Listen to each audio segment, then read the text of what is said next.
Well, that wasn't as good as I expected the segue to be, but ladies and gentlemen, we welcome you live to episode number 33 of the Primetime Rundown, powered by Streamyard, right here on the Eastern Observer and the Blackjack Media Networks on the I-95 Sports and Entertainment Network on Zingo Channel 198. We cannot thank you enough for joining myself, Joey Jarzynka, Assistant Director of Athletic Communications at Adelphi University, Ian Schraier, and my good friend, Rob DeLuca, Pucks and Pitchforks, as he covers the New Jersey Devils.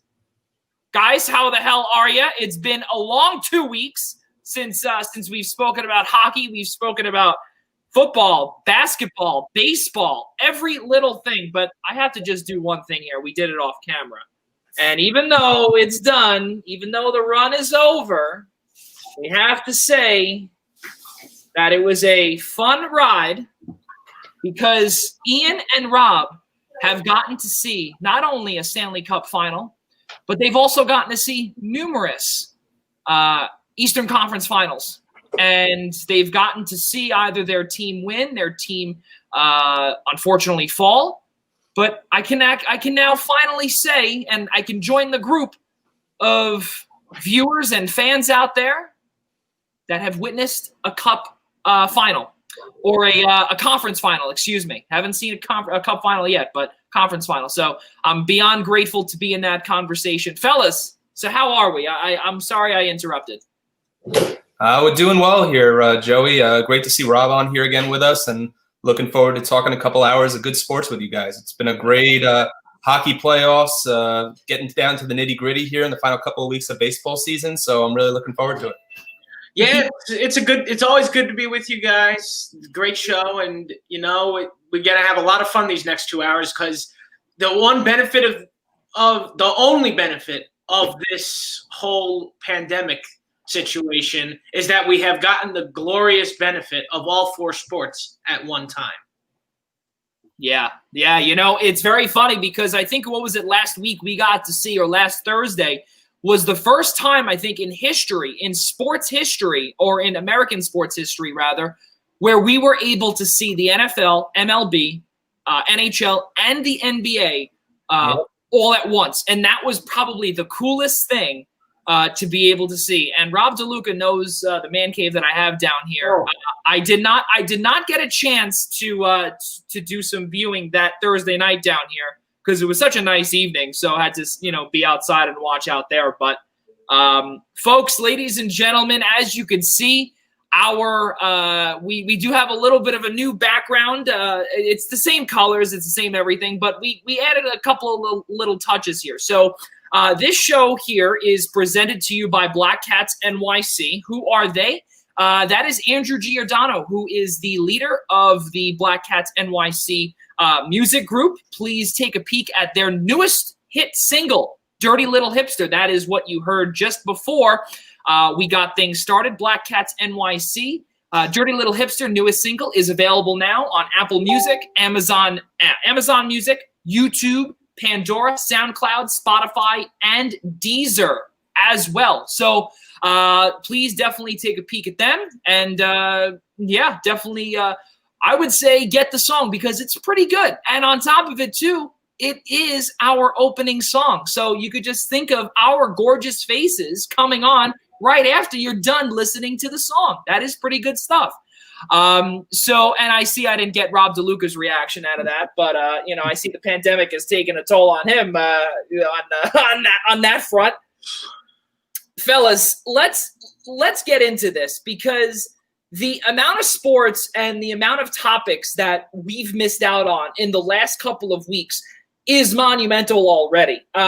We look now at, we're going to start off with Major League Baseball. And the reason why I want to do that is because Ian Schraier is a diehard Mets fan and a lifelong Mets fan. And let's just say that you now have the richest owner in all of Major League Baseball. How cool is that, Ian? Congratulations. It's not official yet. It's not official yet. The owners from Major League Baseball still have to approve it, which is expected to be in November at their next owners meeting, which now I'm hearing might get pushed up sooner because in the wake of the pandemic, it might actually get moved to a virtual conference call or whatever they're going to do. So they might approve Cohen sooner rather than later. There's nothing to validate the fact that they won't approve him. A lot has been said that because of the relationship that the Wilpons have had with the league office now for the better part of 30 years, that if he wasn't going to get approved, they never would have put pen to paper in terms of agreeing on the price that the Wilpons were selling the team to Steve Cohen. So, yeah, like you said, Joey, to reiterate what you were saying, he would become the richest owner in all of Major League Baseball, approximately $14 billion. He's a local kid from Great Neck, Long Island, so that's always good to see a Long Island kid do well. And, what's nice is I know the Mets have continually always had a top 5, top 10 payroll in all of Major League Baseball every year. What's going to be nice is based on how much money this man has, it's going to be nice to be no longer shopping off the clearance racks and to have an owner that really is going to put himself in the middle with all those top-tier free agents, something that Mets fans aren't normally used to seeing. Right. And you know what? Right before we get to Rob, I want to say this, and I did see that there were a couple of conversations that you did have on Twitter, Ian, with a few people, some of which that we know on this show. But there was some banter back and forth here that, the Mets don't spend, the Mets do spend. You can't really blame the ownership. Well, I have to say this here is that you 100% can blame the ownership because exactly what you said, Ian, and you said it perfectly. You're getting these guys literally off the clearance rack, and you can't attract free agents. So now you have to figure something out, and it's not working, and it hasn't worked. And 2015, in my opinion, was an absolute fluke. It really was because, look, all of a sudden now you have someone who is a local kid. Not only that, he apparently and correct me if I'm wrong here, this is what I saw through the grapevine, that Steve Cohen is a Mets fan. Yes. Which is the coolest thing because that, in my opinion, and Rob can say amen to this, that is the American dream right there, fellas. Because you know what? You write that you are able to buy your favorite sports team. You are able to buy your favorite sports team. You're not buying memorabilia. You're literally buying the franchise. And you've worked so hard to do this. And I don't know, because we really haven't heard from him publicly yet on, we haven't heard those words. But I think to myself, and I say, you've made so much money, $14 billion this hedge fund, this hedge funder is worth, I don't know the correct terminology there. But he's a hedge fund manager. That's correct. Hedge fund manager. That's it. Exactly. So hedge funder, hedge fund manager. He's worth $14 billion. He is now, or will be when he gets approved, he will overtake Washington Nationals owner and the group of Lerner Sports, Ted Lerner, who is currently sitting at the top of the leaderboard at $4.8 billion. He is the one that owns the Nationals, and this is all courtesy of Forbes, by the way. Number 3 there is Charles Johnson, San Francisco Giants, $4.5 billion. The Ilitch family, of course, that own the Detroit Red Wings, the Detroit Tigers, also Little Caesars Pizzeria as well. They are the founders of Little Caesars at $3.8 billion. The list goes on. And the Steinbrenners actually are not even on that list, but that's another topic for another day. Again, like I said, it is the American dream. You literally are buying your own team. I think kudos to him. And exactly what you said, Ian, we are now going to see, this is not going to be a shift that is, it might be rough a little bit because you're going to have to clear house.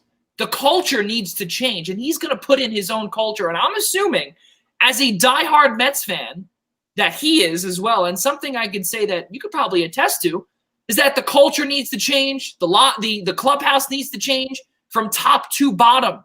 And the Jeff Wilpons of the world, they're no longer going to be there. They only most likely are going to be owning, I think, about 5% of what it is, or I think because Cohen bought 95%, so the other 5 is going to remain between the Cats and Wilpon families.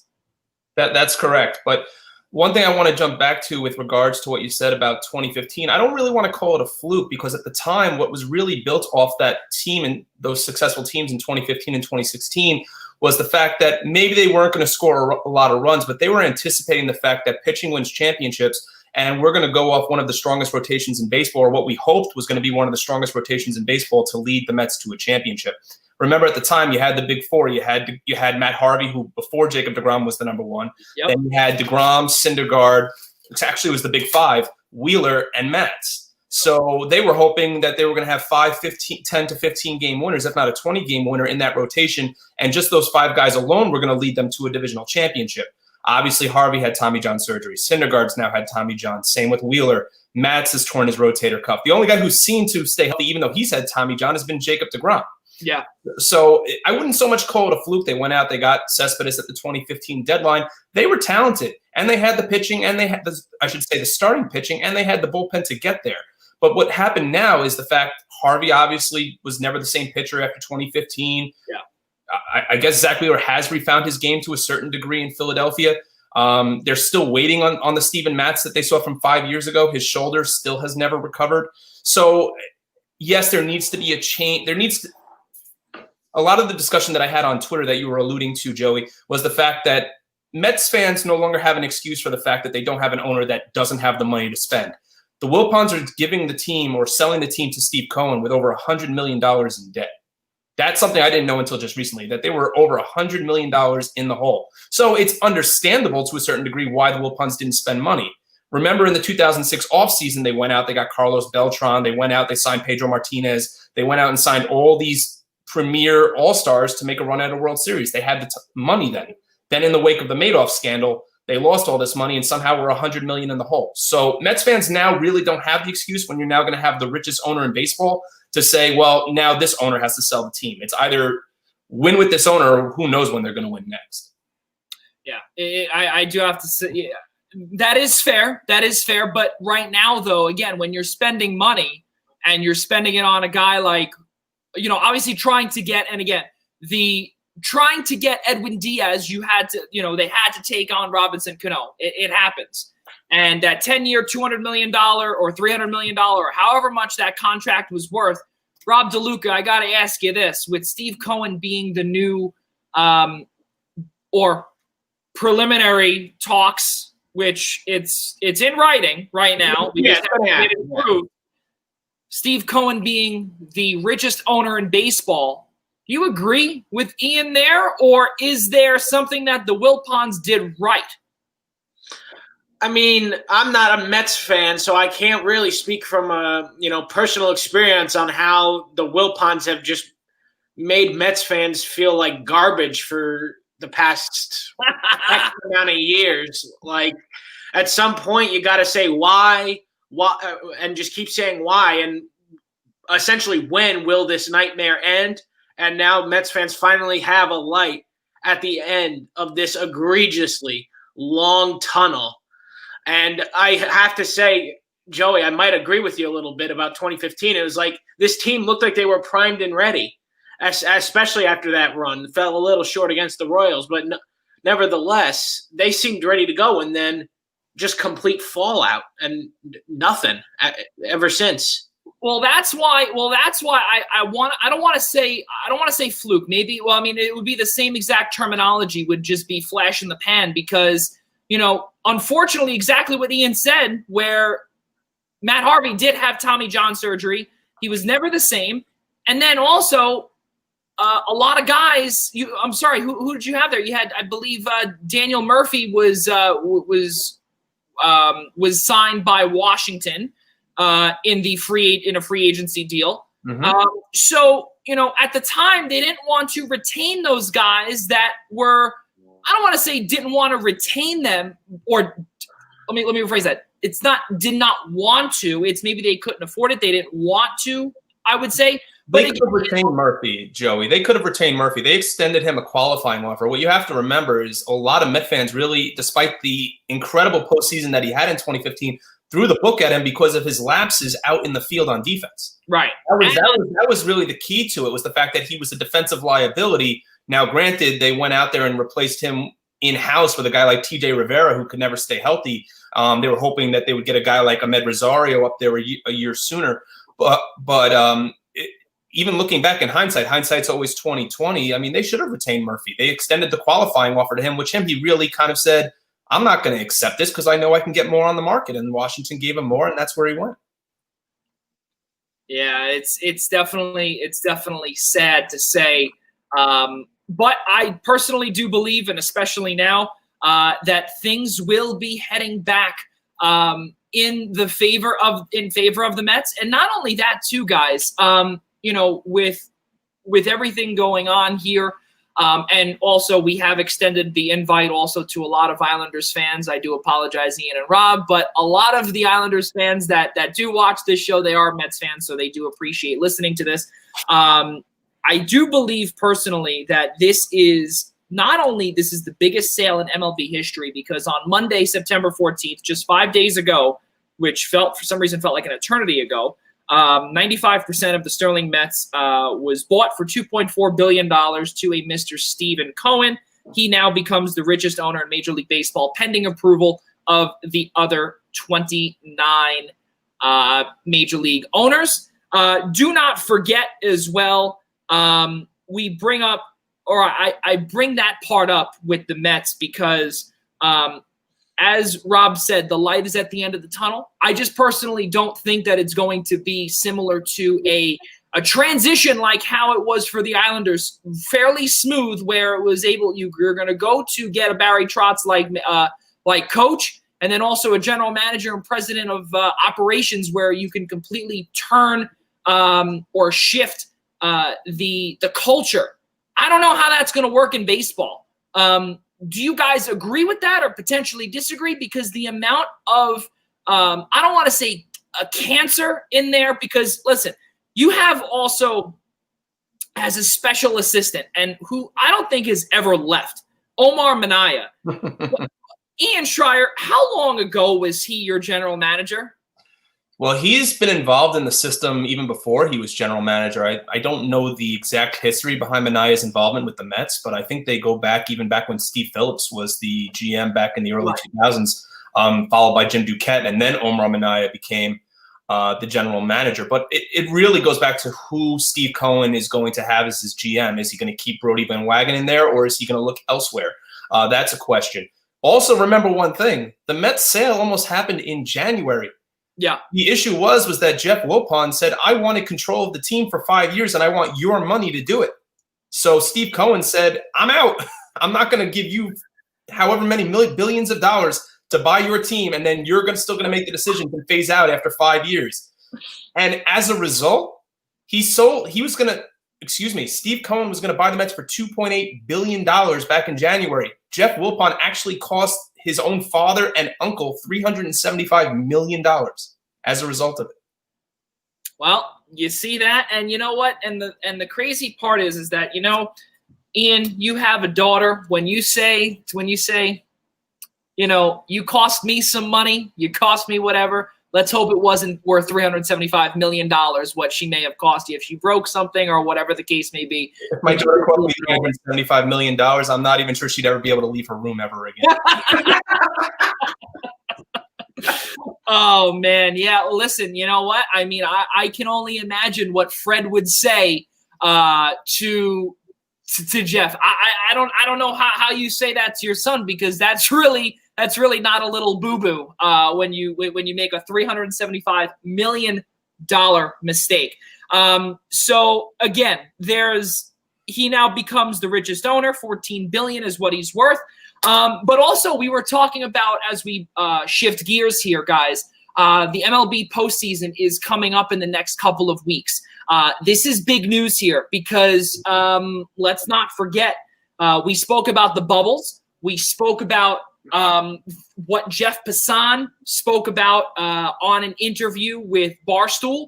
He was the one that publicly came out with it. There was no traction from that point forward until Jeff Passan then reported it again. And it was then eventually the traction, it eventually stuck. Major League Baseball got a hold of it, as did Ken Rosenthal and the rest of the baseball media gurus, where the wild card will be a best of three at the home ballpark of the higher seed.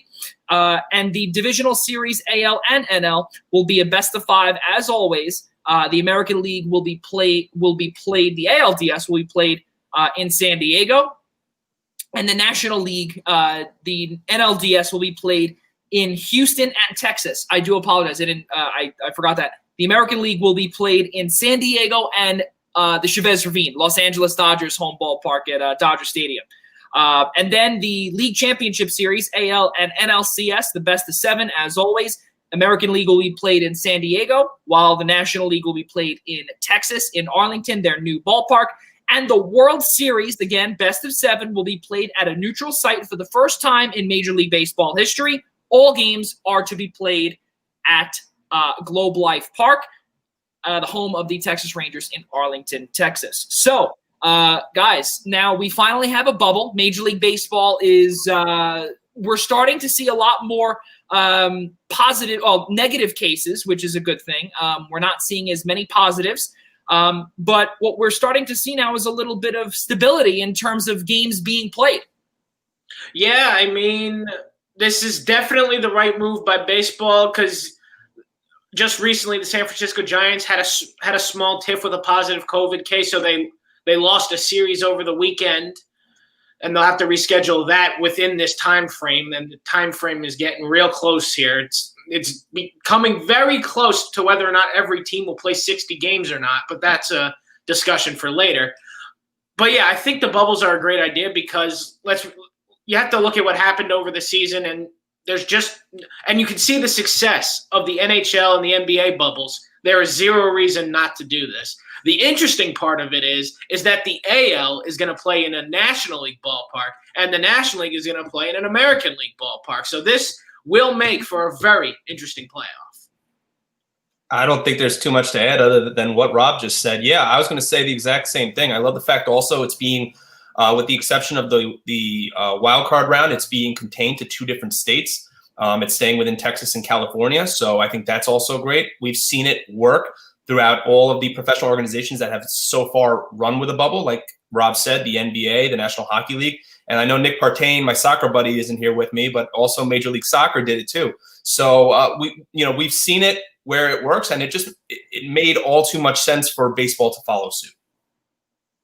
Yeah, and you know what? You kind of have to, especially with the outbreak that happened in the beginning of the Major League Baseball season. Exactly what Rob said also with the or as we said earlier, the stability. But also you have the different dimension of playing now at the opposite league's ballpark. So now San Diego being extremely pitcher-friendly, let's say you have a team like the Yankees that go there, or you have a team like, let's see who else is in the hunt right now. There's Chicago, the White Sox, Tampa Bay, both who have clinched, by the way. Oakland, Minnesota, the Yankees, as aforementioned Yankees, Houston, Cleveland, and Toronto. That is your 1 through 8 thus far.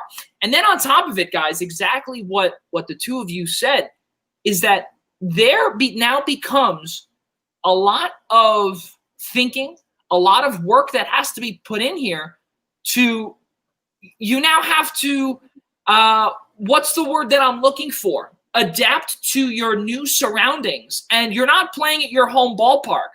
And there are times when these American League teams have not played at a ballpark like San Diego, like Petco Park or Dodger Stadium in years. So that's going to be a big challenge for these teams. And I think the coolest thing too, fellas, is that playing in the new ballpark, of the Texas Rangers, Globe Life Field or Park or whatever it's called, Globe Life something. It's a brand new ballpark, and only 4 teams have played in there. Only 4 other teams have played. Another 8 teams. I think it's 8 total teams, because you also have the NL West has also gone in there as well. So again, you're playing these, or you're going to this building. You have now American League Central, American League East, and the same goes with the National League. Whoever makes it there, guys, it's going to be definitely tough because they've never been there before. And I think that this is going to be one of the coolest World Series that we see. Honestly, I think in our lifetimes, because this is going to just be the battle of the unknown. Yep, and the only thing that could really make it even more better and a little more hyped up if they can get a reduced capacity crowd in there, which is what they are hoping to do for, at the very bare minimum, the World Series. They want at least some sort of crowd in there. So one can only hope that it's actually going to happen. Yeah, and not only that too, we don't know how or what we've seen with Kansas City with the Chiefs with the NFL, but apparently one fan that was in there was found or was tested positive for COVID. So we don't know how that's going to have an impact around professional sports in the United States moving forward.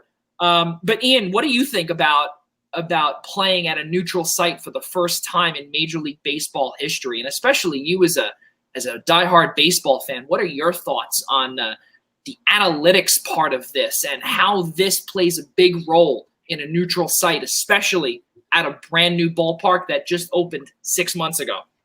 It's going to be new for everybody. It's going to be new for both teams that are there. I mean, look, the Texas Rangers aren't making the World Series. They're not going to make the playoffs. It's going to be new. It's going to be a new adventure, I should say. It's going to be new land for everybody that involved with the playoff system. It's the first time we're going to 8 teams on both sides.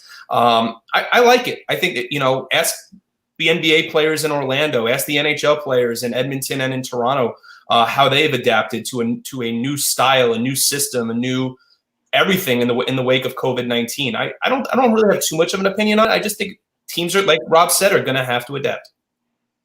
Yeah, and on top of it too, fellas, we're talking about adapting. Now, this is something here that is, again, really different as well. There are no off days in between the division series and the league championship series. That's something else there. And there's also 2 off days in the World Series in between games 2 and 3 and games 5 and 6. And in between the wild card and divisional series, there's Saturday and Sunday off, obviously, because they have to travel. That's fair. But again, the divisional series and the LCS, there are no off days, and they go straight through. Guys, your thoughts on who potentially – I'm going to throw one out here, and I'm going to take one out of the hat here. And even though this was not a part of our prompt, I want to know your thoughts, and let's hear your knowledge, or your thoughts on who this could possibly affect the most going straight through or even benefit.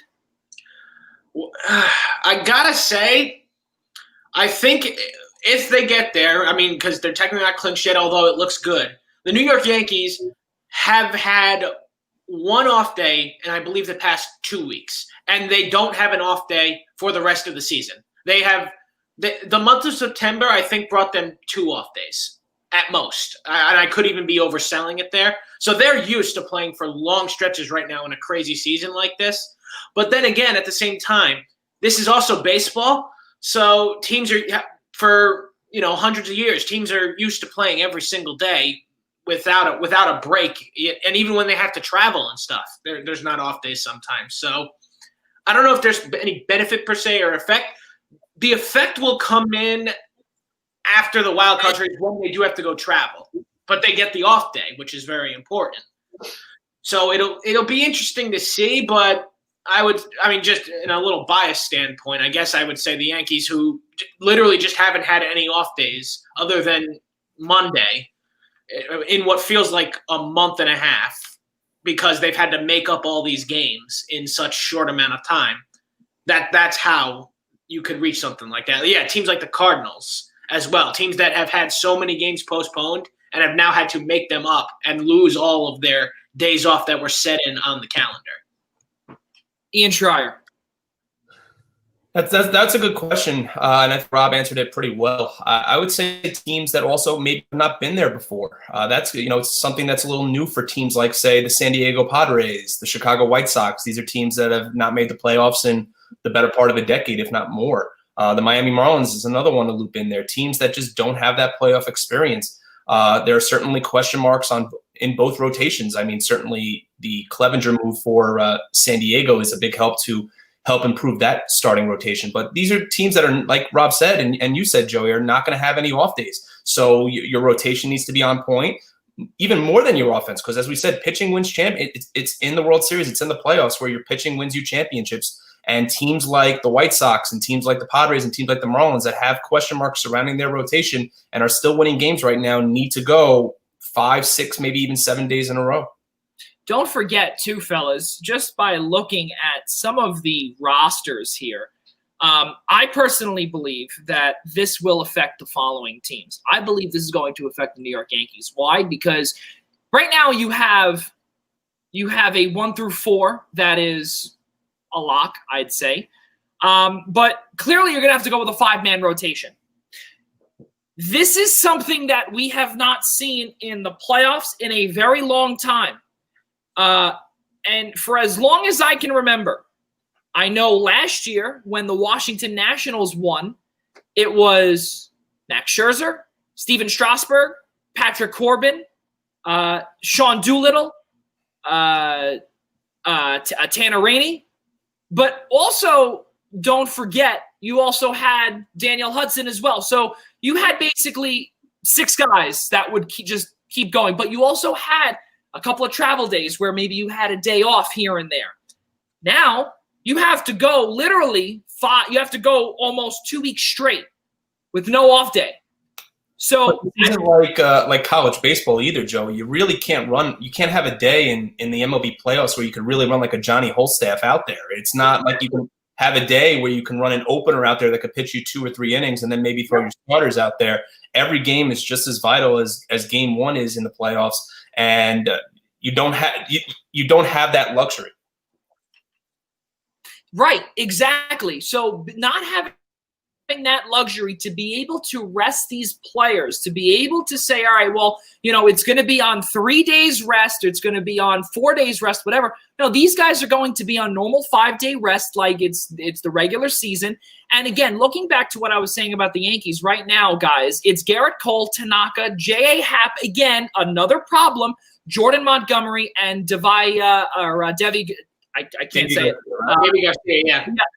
Exactly. So now let's think about this. And Rob DeLuca knows a little bit more than I do lately. But other than those guys that I had mentioned, and again, you can't trust a guy like Garcia and potentially also Montgomery too, to be able to get you through a long playoff stretch.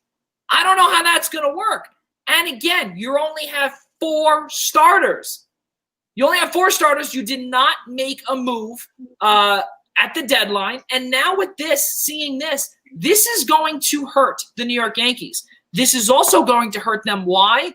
Because yesterday we saw 6 home runs. We saw 6 home runs. That is phenomenal. But guess what? Clearly the Bronx Bombers cannot hit other than home runs. Yes, they can here and there. They're getting Aaron Judge back. But if you don't have a big home run type game, it's over. It's over. And we cannot and we don't know which Adam Ottavino we are going to get in the playoffs as well. We saw he completely shut down. He ran out of gas last year against the Astros. He didn't show up. He wasn't there. The Los Angeles Dodgers as well. You also have Walker Buehler as well, who's on the injured list. Dustin May has a little bit of an issue with his arm. He's not on the injured list yet. They were taking a look at him, making sure that he was good. I don't believe he missed a start, but clearly a lot of these top teams that are going for the World Series, like the Dodgers and the Yankees, I don't know, guys, how it could be, especially when they barely made any moves, that these 2 teams can come out and really do damage. I can see an unsung hero come out and be a winner here. I really can. I mean, yeah, it's the playoffs, Playoffs, you can see just about anything happen. I'm pretty sure hockey proved that already, and basketball, no less. You've got the Denver Nuggets in the NBA in the Western Conference Finals over there. And you've got the Miami Heat on the east side. That's a 3 seed and a 5 seed, but it's a 3 seed that got past the Los Angeles Clippers, who were supposed to be the other super team with the Lakers. So, and game 1 is tonight, 9 o'clock on TNT for our viewers who are going to probably go watch that after we're done here.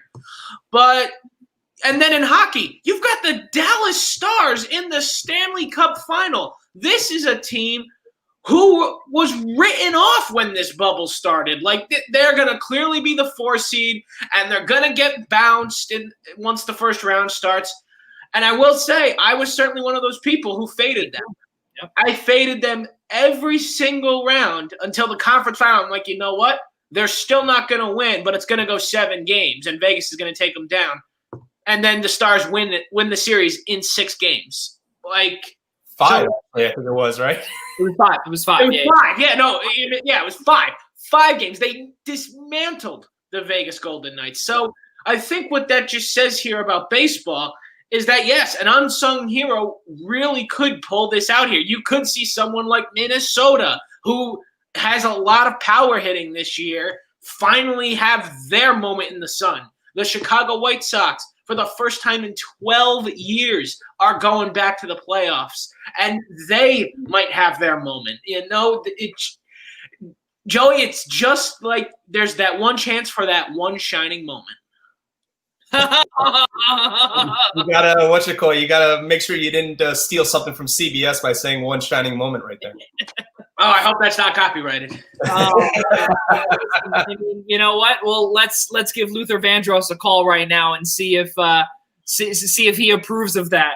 But you know, I'd have to agree. There is that again. I look at these teams and you know, it's wild too. We see a 1 through 8. We don't see we don't see your typical 4 teams making the playoffs each year or on each side. So anyone could come out of it, and it could be a 7 seed. It could be the Cincinnati Reds. It could be even the Houston Astros, who are at 25 and 25. It could be Toronto. It could be Cleveland, who just traded away their number 1. It could be St. Louis, who, by the way, their magic number is 13 games for a postseason berth. They are currently 2 games out of the final wild card spot. And again, I don't want to say that, and please do not hold me to that, because the way it is, again, is that Philadelphia has played a total of 49 games, while St. Louis has played a total of 46. So, again, I don't know how the math goes, okay? We do not have Nick Partain, our math guru here, who can be the one to tell us with percentages. But what I do know is that just by looking here, they're about, I'd say, I think about 2 games out or roughly. So we'll see what happens. And especially because they missed that whole week, or they didn't play for 2 weeks because of their little casino trip, if you will. We'll call it trip. They and a whole bunch of the players got the coronavirus. Ian Schraier, your thoughts on the final last couple of weeks of the season and what we could see or what to look for? Well, I think the American League, for the most part, appears to be set. I think what it is Houston is 3 games up on Seattle for the number 2 spot in the West. Toronto's actually 4.5 games up for the final spot. The final wildcard spot, I should say, in the American League. So it seems like the AL, with the exception of maybe teams still jostling for position, seems to be set to go. It's funny how Rob brought up the NBA, because I'm going to make an analogy here. If you look at the bottom half of the National League postseason race, it kind of reminds you a little bit of the way the Eastern Conference looks every year when it comes to the NBA playoffs. You've got 6 under 500 teams battling right now for 2 wildcard spots. And right now, I believe Colorado is is the furthest team out from, I believe, Philly and San Francisco right now that occupy those last 2 spots. Yeah. Who's the furthest team out that can catch up at 3 games back with still 10 to play. And then if you look at the records of the Reds and the Marlins, there's no guarantees that they lock up the number 2 spots in their respective divisions. I mean, the Phillies are right now in the postseason discussion. I think they're a game and a half back. Scary to say, even the Mets are 2.5 games back. So the Cardinals, I mean, I know we spoke about this a few weeks ago about how I say the Cardinals always find a way to make the playoffs. It wouldn't shock me to see them be one of the final 8. They just have that experience of being there. So it's a wide open race right now. Like I said, I think the American League seems to be pretty set, but the National League is going to be real interesting this last week and a half. Yeah, and also right now, just a little update. We usually do 6:31 and a 7:18 update. If you guys can figure out why we do that, then kudos to you. 631 is the area code out here on Long Island, and 718 is the area code out in New York City. So we kind of like to add that New York vibe here. Sorry, Rob. 201 is not really used, and we're not really. 201-973 not going to work here. Well, Joey could also say 516, but we started at 6 o'clock. Exactly right. Yes. Well, when we did our show from 5 to 7, way in the beginning, we actually did 5:16 and 6:31, and then all of a sudden, poof, we're off the air at that point. But little bit of an update here.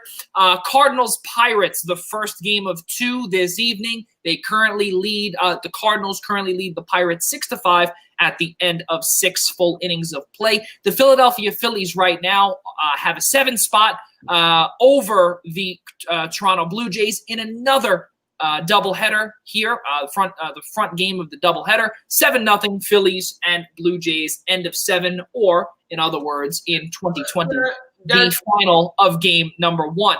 And also the Nationals and the Marlins. Nationals are up 5-0, bottom 5, in another doubleheader as well. Bottom 5, there is a runner on first base. So please definitely take a peek. MLB.tv, if there's any college students watching, I'm sure there are not because it's Friday night.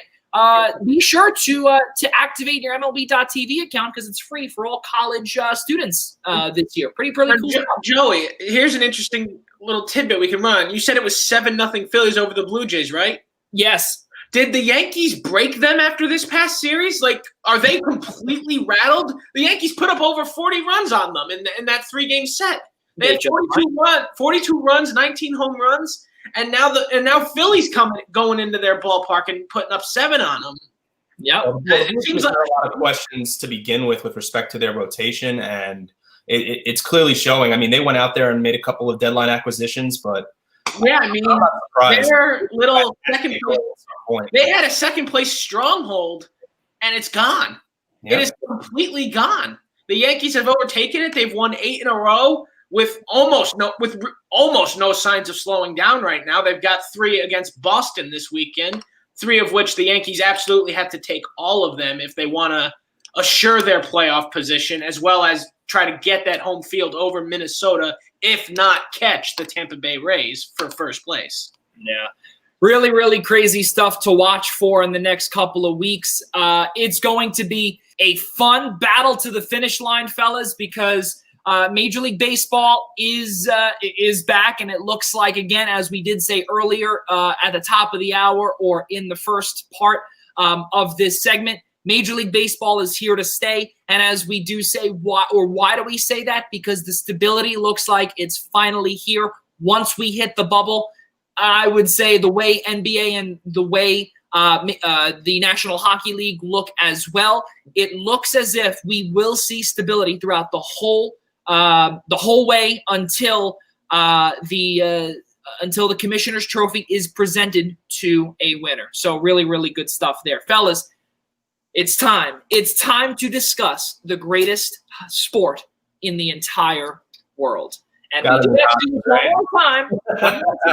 And the reason why I'm doing this here is because I actually had to go wait in line for this at Eisenhower Park on Labor Day. And I said, you know what? Screw it. I'm going to go to Eisenhower Park, and I'm going to go wait for a flag that actually fell out of my car 3 times. Why? Because it's one that you have to close the window and whatever it is. So I put it on my lamp, and my mom yelled at me a few times. But yeah. So last night we got to see the unfortunate part for some, but for Ian and Rob, they were very happy. They don't have to hear my mouth anymore. The Islanders did lose in 6 games to the Tampa Bay Lightning on a little shot by Anthony Cirelli just in front on a centering pass that it looked as if that it was almost a little bit of an error that was made, and we found out that defenseman Adam Pelech played with a broken wrist for 32 minutes in game number 5. A broken wrist. and we had no idea. Fellas, your takeaway from that series, and also I want to know your Stanley Cup final predictions, as well as your thoughts of Tampa and Dallas as well. First, let's start with the Eastern Conference Final. I guess I'll begin. I mean, remember one thing with regards to the game-winning goal. I'm not even so sure Adam Pelech would have been out there. That was the third defensive pairing that was out there of Devon Toews and Scott Mayfield. And I thought it was really a rough Game 6 for Toews and Mayfield. Toews, besides scoring the goal on the wraparound, had two really tough delay of game penalties. That game probably should have been over sooner. Considering Mayfield's mark was Andre Palat, and nearly twice that puck ended up in the net from the point. If Palat would have dropped his head and saw where the puck was going, the game would have been over a lot sooner. But with regards to the game itself, the series itself, I mean, how as an Islander fan can you not be happy with the results that your team put out there? I mean, they were really playing with house money, and I hate to say that about the Islanders, but it's true. I mean, listen, before the break, they weren't healthy, they weren't scoring. And they come out and they reach the Eastern Conference Final, and they finish within 2 wins of even almost getting to the Stanley Cup Final for the first time since, 1984? And their first well, they lost in 84. But, sorry, my father-in-law is chipping in some information about it. But, and their first Eastern Conference Final appearance since 93. And with all the history that has really beleaguered the Islanders for so long, the Milbury days and so on and so forth, we can go on and on about the history, the last 20 years of New York Islanders history. But it was just great, even as a Ranger fan, and I'm sure Rob will say the same as a Devils fan. It was great to see the Islanders there. If they made it to the Stanley Cup Final, I would have been just as happy for them, because I think this is great for Islander fans. This is great for the Islanders as a team. They clearly have the right guy at the bench. We all knew that when Trotz came in. They clearly have the right GM, and I know Rob can certainly attest to that. So I think it was just a great series, but I think in the grand scheme of things, how many more games could Varlamov steal from you? For you, I should say. Yeah, I gotta agree completely with Ian here. I mean, there's no way around it. Without Semyon Varlamov, that series easily could have been over in 4 games. It likely would have been over in 4 games. Look, yes, again, Islanders fans have so much to be proud of. They've got all the right pieces. They just went to the Eastern Conference Final for the first time in 27 years. They've got the right pieces. They're finally over that John Tavares skeleton, I guess, or ghost, whatever. The ghost is gone. It's defeated. Perfect. Absolutely perfect. It's gone. They defeated it. But they also defeated it in his building as well in Toronto. Absolutely. And it just, unfortunately, it was not enough. But yeah, Semyon Varlamov could have only done so much. Games 5 and 6, I don't want to say were uneventful from the way the Islanders were playing, but my lord, Game 5 might have been one of the worst playoff hockey games I've seen in such a long time. The fact that the Islanders survived that long with Tampa just peppering them. But overall, that game flow was low and uneventful. But nevertheless, the Islanders hung in there, made it to Game 6, and a shot that just trickled to the line, kicked off of Varlamov's back skate and in. Unfortunate way for it to end. But yes, the Islanders do have the pieces to keep this consistently. They're definitely ready to win now. They've got the GM that only wins now. He is not a rebuild GM. The Islanders rebuild is over. If that's what this playoff run can prove us. The rebuild is over. It's time to go win. Got to maybe go buy some players in free agency. There's probably a couple names out there that'll appeal to Lou Lamoriello, and we will see what he can put together for next season. But yes, nonetheless, you just got to love what you're seeing for this Cup final. You got 2 very pesky teams in the Tampa Bay Lightning and the Dallas Stars. Going to be a great series. I expect it to go the entire 7-game distance. I just think the big question mark for and I'll get to my prediction in a second, and I'm sure Joey can touch on this as well, is that the big piece for the Islanders is that entering this season, they were really strapped for cash. So the question is where exactly are they going to make up the money to try and go out and sign a big free agent? I mean, they just they traded for Pajot and extended him. So where exactly are they going to find this big top-line scorer that they so desperately want and need? In regards to the Stanley Cup final, I think it's going to go 6. I've got the Lightning winning in 6. I just think it's their time. I'm so happy that after losing in 2 Stanley Cup finals, they actually touched the Prince of Wales trophy. I'm so sick of that. This superstitious, with the Rangers. It came to an end when both teams touched the cup, their respective trophy 2 years ago. So someone had to win, someone had to lose. Right. Look, the Rangers touched it in 2014. They lost to the Kings and got dominated. So what does it matter whether or not you touch the Prince of Wales trophy at this point? I believe in touching it. Hold what you earned. You earned that trophy. You won that trophy, and no one can take it away from you. And they've won it 3 times. So why not at this point? I think Khudobin can steal a couple of wins from them. Obviously, their offense was clicking at the right time as well for Dallas, but I just think it's Tampa Bay's time, and I'm going to say they're going to win it in 6. Yeah. Go ahead. I've got Tampa in 7. I think I agree with you completely. This is Tampa's time. They've got, if they get Stamkos back, it would only benefit them. But I'm also sick of underestimating Dallas. It's clear they can hang around with anybody they want, but this really just is Tampa's time. So they are going to take this in a long, grueling series. It's going to come right down to that final buzzer with Tampa taking it in 7 games. Yeah, the X factor for me is the fact that the Lightning just need to be able, and the series could end sooner if it happens this way, that the Lightning just need to be able to control the flow of the game for a full 60 minutes. They need to have Braden Point out there every single night because you see how the Lightning play without him. They're just, to lose Stamkos is one thing, and now to lose Braden Point, who has 9 or 10 goals in this postseason, to lose him is just another thing entirely. So they need to just control the flow of the game for 60 minutes, and that series could end even sooner than 6 or even 7. Dallas Stars in 7. Big game Ben I think he is one part of the puzzle, but I have to say this, and I think this is going to be the best part of that series. And I want to get back to what Ian was talking about with the Islanders in just a moment. But Miro Heiskanen versus Victor Hedman, I think, is going to be the matchup to watch. But I also do believe that if Stamkos comes back, I would love to see Jamie Benn against Steven Stamkos. And because Stamkos has been glass throughout the latter part of, towards the 2010 decade, if you will, we have not really seen him since February, I think, 25th.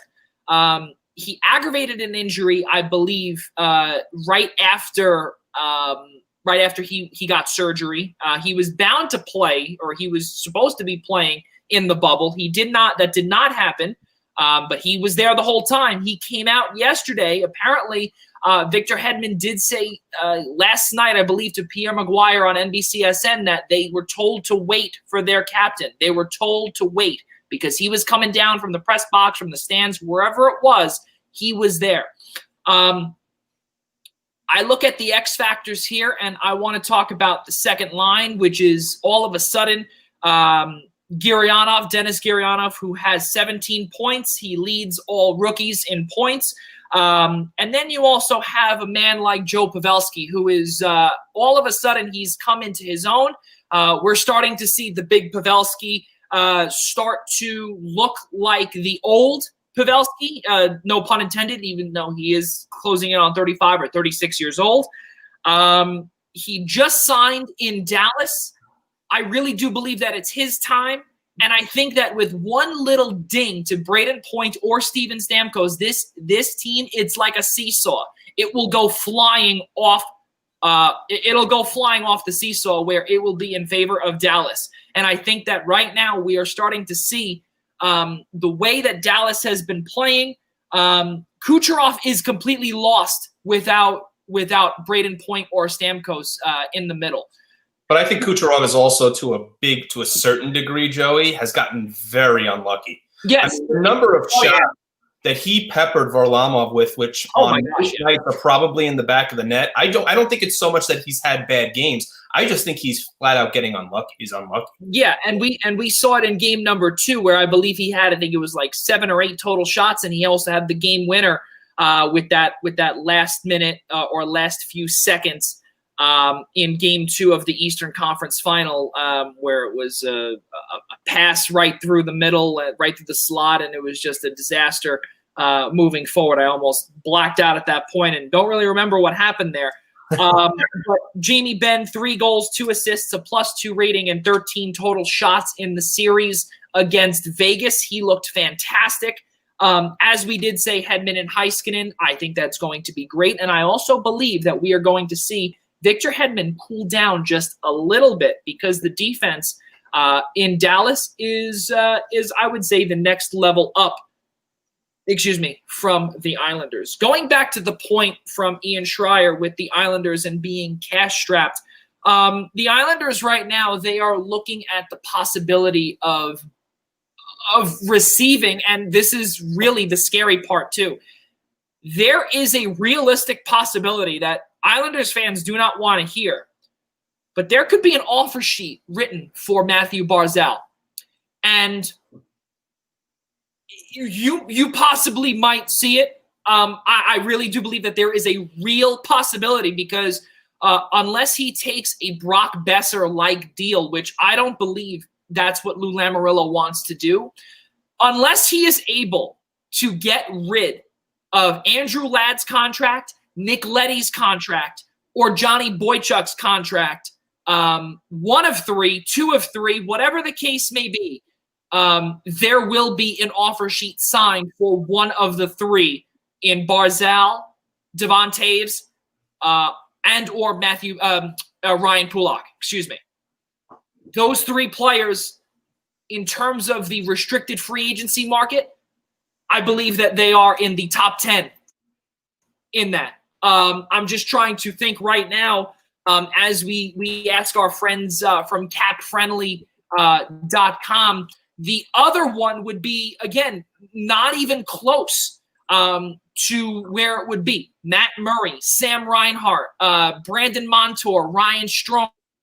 These guys here, I don't personally believe we're going to see or the only other one that I would say possibly would be, and this is a very underrated player who was traded from Detroit to Edmonton, would be Andreas Athanasiou, who really found his own again on the wing or on the second line, if you will. So, and he could play any position. Do I think that he could be getting a big money deal? No. I think that those 3 players that I did mention could seriously cause some trouble for the Islanders if things do not go right in the trade market.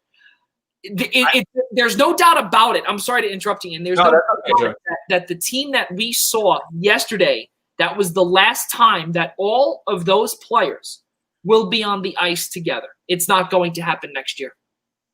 My question is I don't know the exact number, and if you have Cap Friendly pulled up in front of you too, Joey, what is their projected cap space? And then for those 3 players that you had mentioned, Toews, Pulock, and Barzal obviously being the most premium player of the 3, are they expecting him to get like an Aho-like offer sheet at this point? I mean, what's the number that they're looking at, and could even the Islanders match it or come even close to matching it? Well, you see, that is the problem because right now, at this time, or just a minute before the top of the hour, a minute before 7 o'clock, right now the Islanders have $8.905 million in cap space to play with. That does not include the unrestricted free agents that the Islanders will most likely have to go after, which would, I would say, Matt Martin.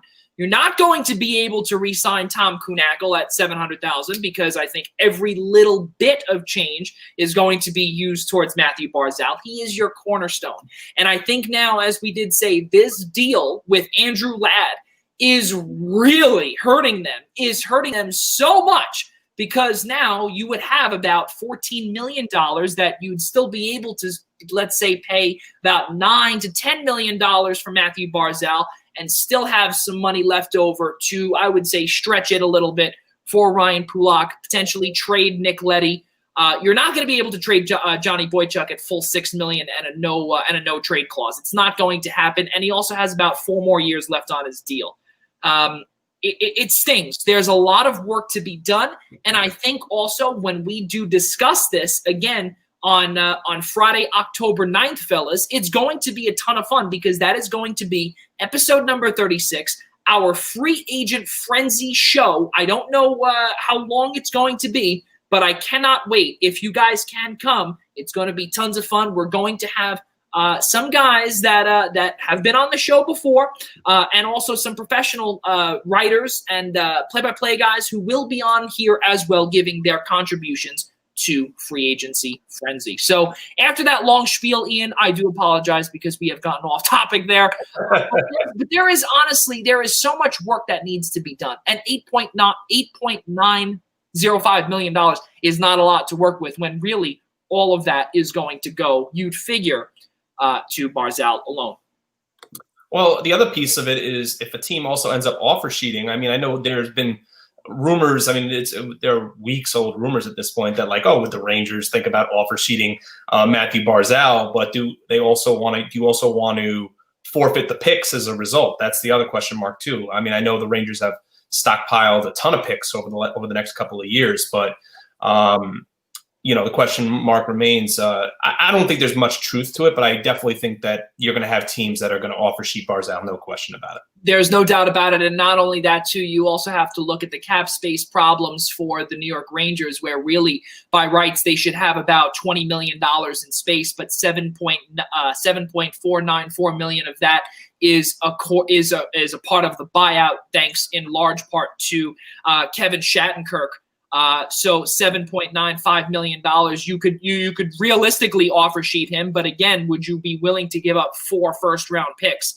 Hey, listen, Ottawa at one point, they didn't think that they would be getting a top 5 pick for a non-protected top 5 pick from San Jose, but hey, listen, anything can happen. It is 2020, fellas. They now have the number 3 and the number 5 pick in this year, and also the number 28 pick for J.G. Pageau this year. That is very dangerous. Doesn't even begin to describe what the Ottawa Senators could do with this. Like, this is a ridiculously deep draft class. This is going to be draft day is going to be one hell of a day.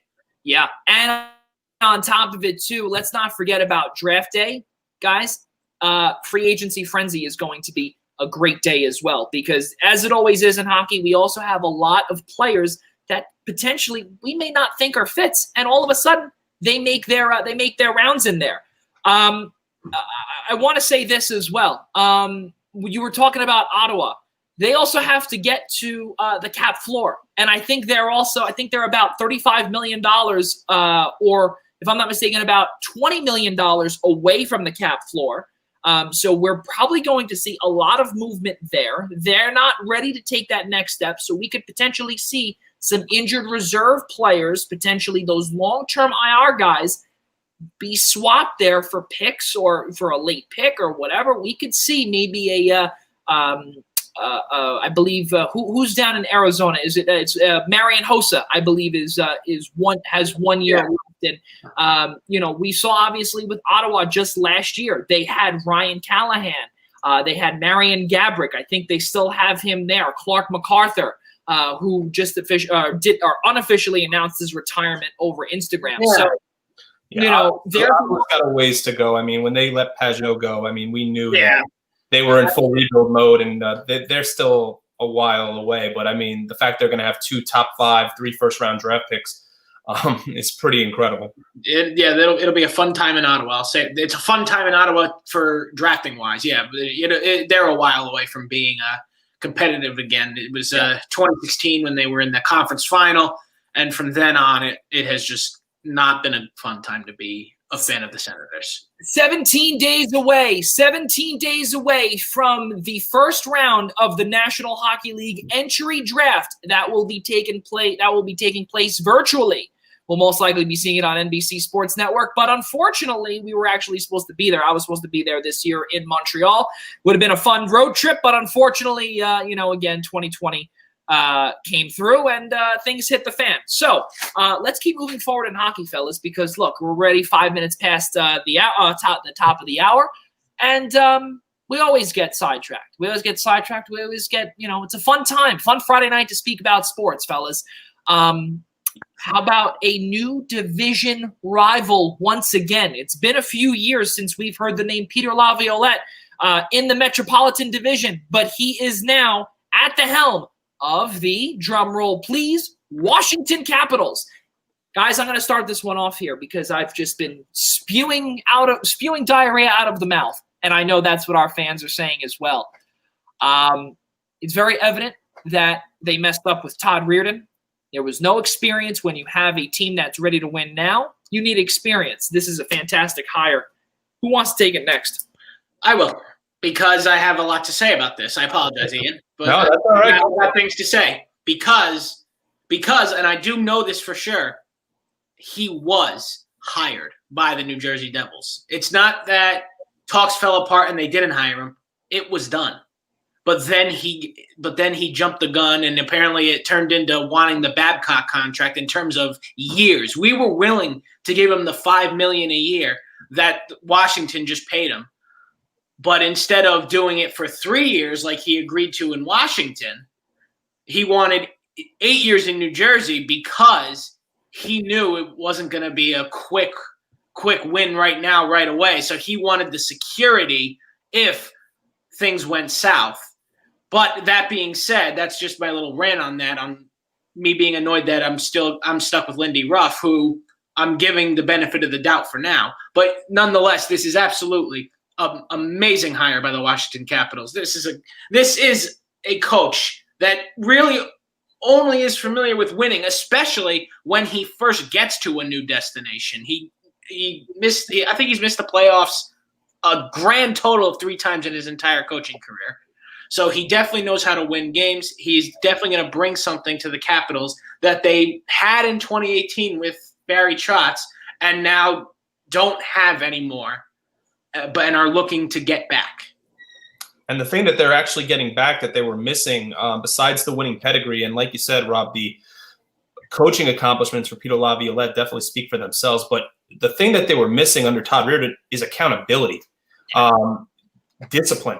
A guy who's been there before. And that's what they had under Trotz, and that's what they're going to get under Laviolette. And again, like Rob said, and I'm going to rehash the point because it's important to say it, the guy wins wherever he goes. You know, when he was in Carolina, won a cup, went to a cup final with Nashville, went to a cup final with Philadelphia. The guy has that winning pedigree, and with a team that is real, its window is closing very rapidly, and Ovi is in the last year of his contract. This is the perfect guy to have there.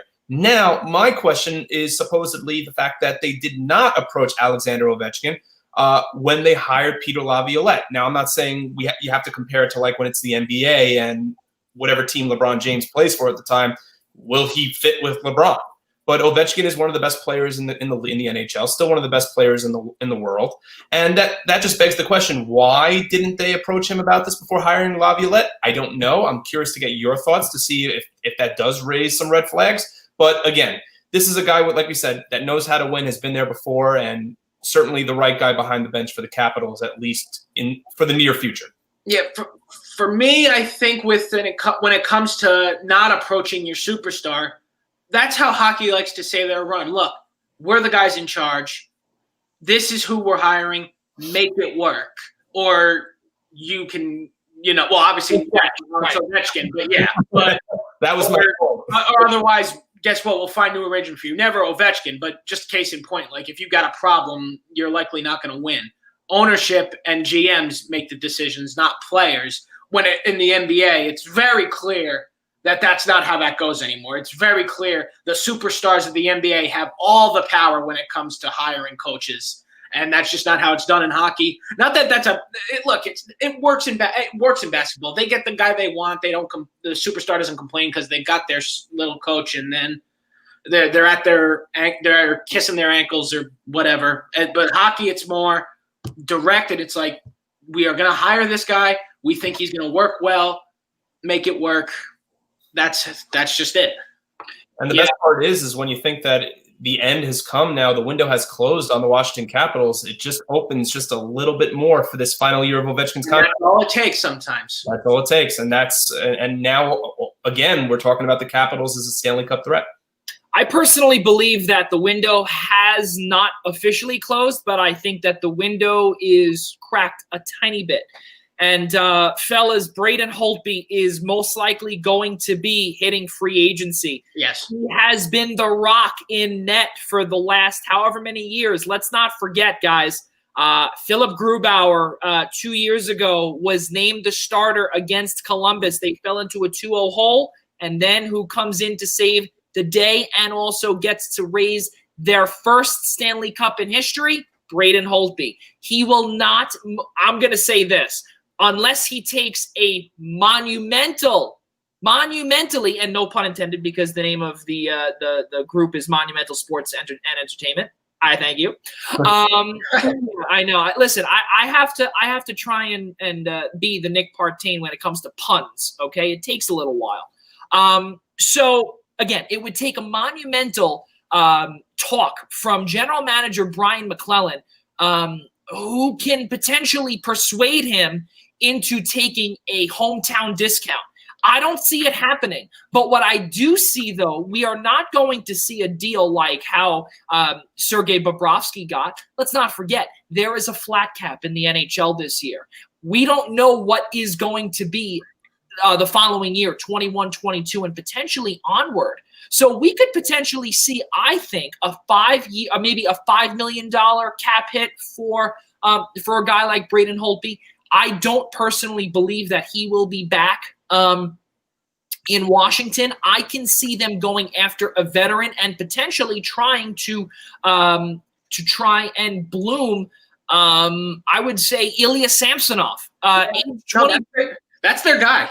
That is their guy. Yeah. It's their guy. It's like Sorokin. Ilya Sorokin is now the Islanders guy. This is not just yet. He's still going to go into the season next year as the backup, obviously, after this. Right, of course. But Varlamov's your guy for now, but Sorokin's the guy you're developing, just like Samsonov is the guy they were developing, but now developed. He is now their guy. I agree completely. Braden Holtby will not be a Washington Capital. But don't forget, fellas, too. Remember when Varlamov at one point in Washington was the guy, and then all of a sudden, then he was traded to Colorado because Holtby was the guy. It is a domino effect just a few years later, and now we're starting to see it. Looking back, Ian, just one quick thing before we get to you again. Alexander Ovechkin, he makes this year, he is a UFA after this season. $9.538 million.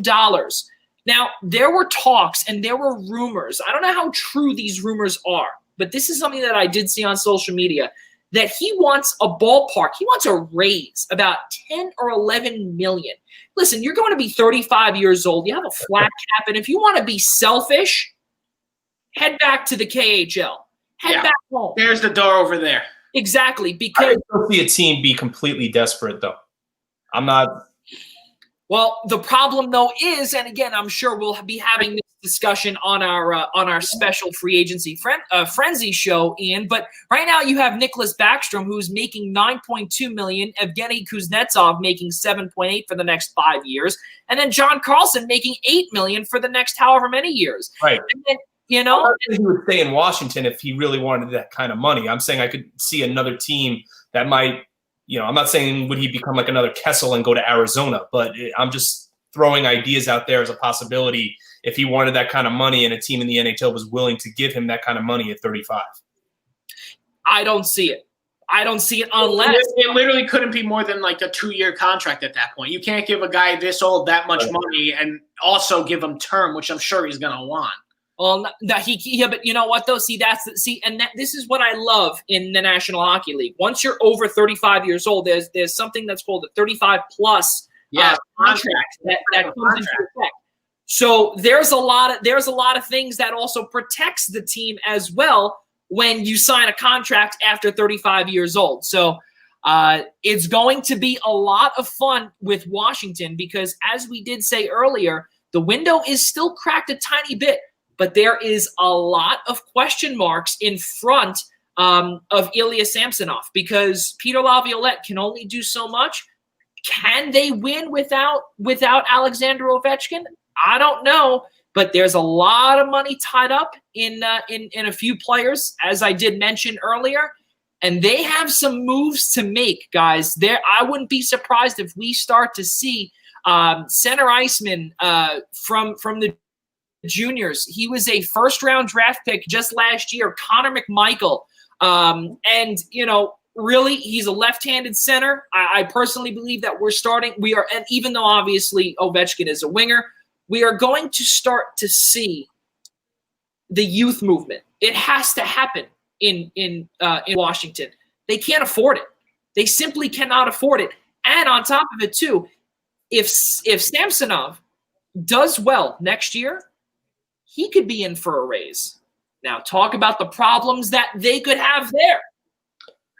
Well, can I zing you here for a second here, Joey? Because of course you can. Again, I do want to take us back to about 2 or 3 weeks ago when Islander fans were throwing the book at Semyon Varlamov for Thomas Greiss. Just remember that when we went back to Game 7 of the Eastern Conference. Game 7. And the three of us were here having this discussion about who is the guy to go to. And I'm saying Varlamov's got to be the guy. And most of Islanders Nation is sitting here begging and pleading for Thomas Greiss, even though Greiss's presence in the net really, in the grand scheme of the final score, really did not mean all that much. And then you get to the Eastern Conference Final, and Varlamov is your guy, and you see that he's your guy. I just think it's funny to go back to 2 weeks ago when fans were clamoring that Greiss was the guy and Varlamov was. Yeah, well, you know what? I will tell you this. Thomas Greiss just came off of a 3-year deal worth about $10 million, 3.33, with the little bar on top there. So $3.33 million AAV. I wouldn't be surprised if he gets a 2-year deal worth about $4 to $5 million. Hey, listen, it can happen. You know what? That's a bold prediction. But is it going to happen with the New York Islanders? No. Exactly. I didn't think so. His time with the New York Islanders is done. But you're ready for this, fellas? And again, this is just a little bit of a bold prediction because, again, this is the time. I absolutely love hockey free agency. This is the time where I can see this team potentially making a move for him. Hold on. Wait for it. The Edmonton Oilers. Really? I can.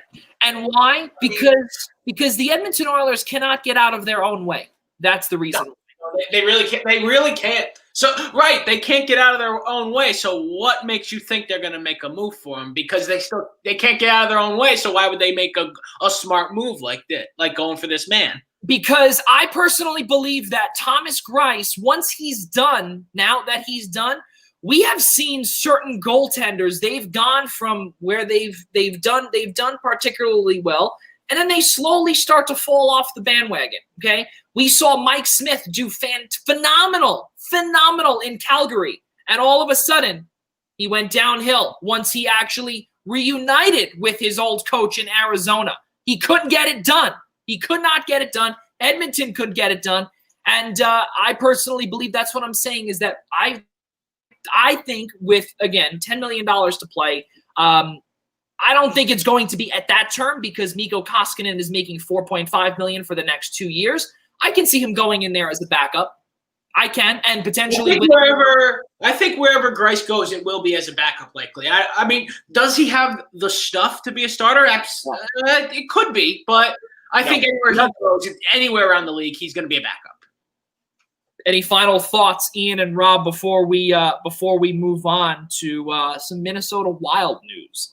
I think "can't get it done" is probably the best 4 words to describe the Edmonton Oilers over the last decade. So I think you guys put it pretty boldly and pretty vividly. So I can't get on to that. 1,210 career NHL games, ranked second all-time among American-born coaches. He's also ranked 16th overall for all-time coaching wins with 637. That is the new Washington Capitals head coach, Peter Laviolette. He's also made it to the Cup final, as Ian did say, 2016 against Pittsburgh. He lost in 6 games. Let's move on to the Minnesota Wild, and we got to hear some hard news from the likes of Bill Guerin, the general manager, and the Islanders' old captain. God help us during those times.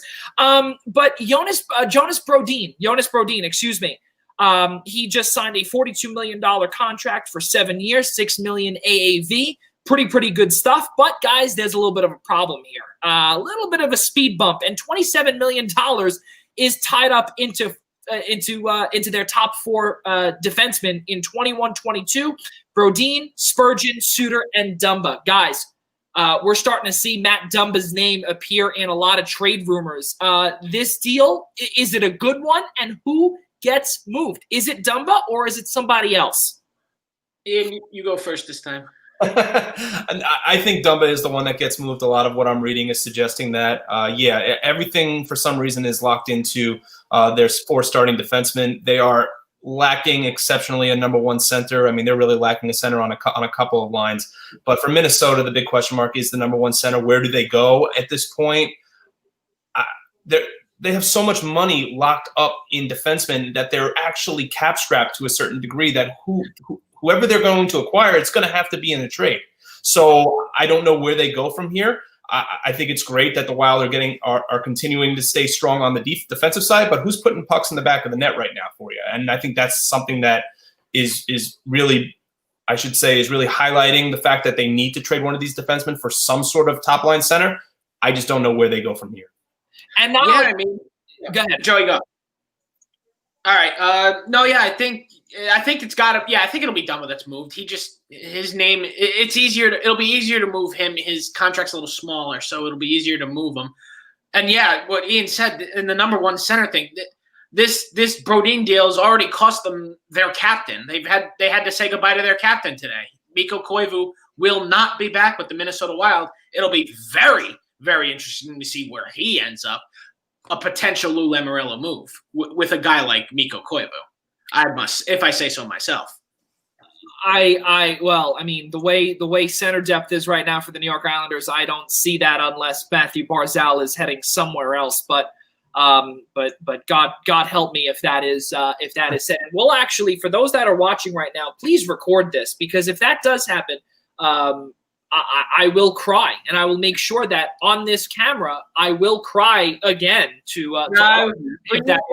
if he's willing to drop his price a little bit, you should be worried that he goes to the other New York in Manhattan. I'd be a little more worried about that for their center depth's sake, which they don't have a lot of. I definitely don't. From the Rangers end, I definitely don't see that happening. I think they would try to go elsewhere for experience, maybe not so much a Mikko Koivu. And they're also not ready for to give up 4 first-rounders as well.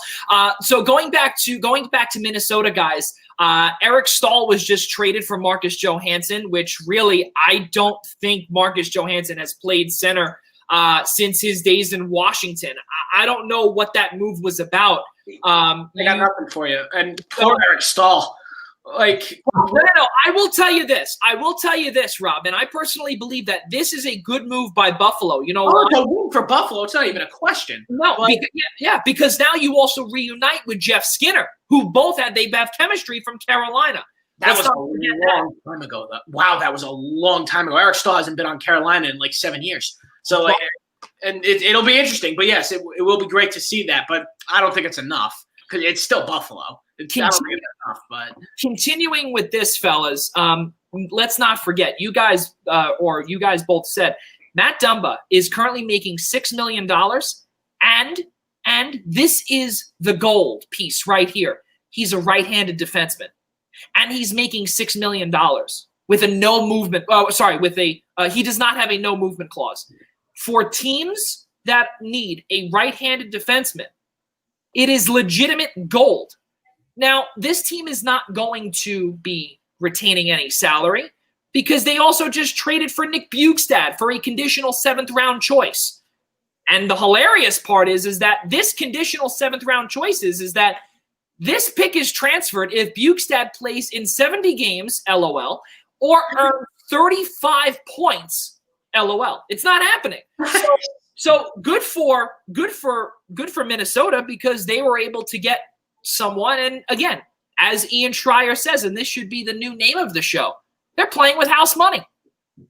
Yeah, I mean, there's no question about that. Minnesota's just trying to figure it out at this point because they're in a weird spot. It's like It's like the window. It did not work out. I'm sorry to interrupt you. It did not work out with Victor Rask either. He was a scratch for most of the time. He was injured, but it hasn't worked out with him either. But with Minnesota, it's like they're trying to figure out, are they going to a rebuild or are they still trying to go for the win? It's like the window's trying to shut and someone from Minnesota dove through the window to keep it from completely closing. And it's completely impossible to see what it is, the direction they want to go in, whether it's start over or go now. Because especially with the move like Johansson for Stahl, I literally have no idea what direction they're trying to go in. Well, I just think from the forward position, Rob, they just need to try to get younger. It just seems like every time we're talking about getting older and older. Yeah, like for a team this old, you'd think they're trying to go for the win here, but are they?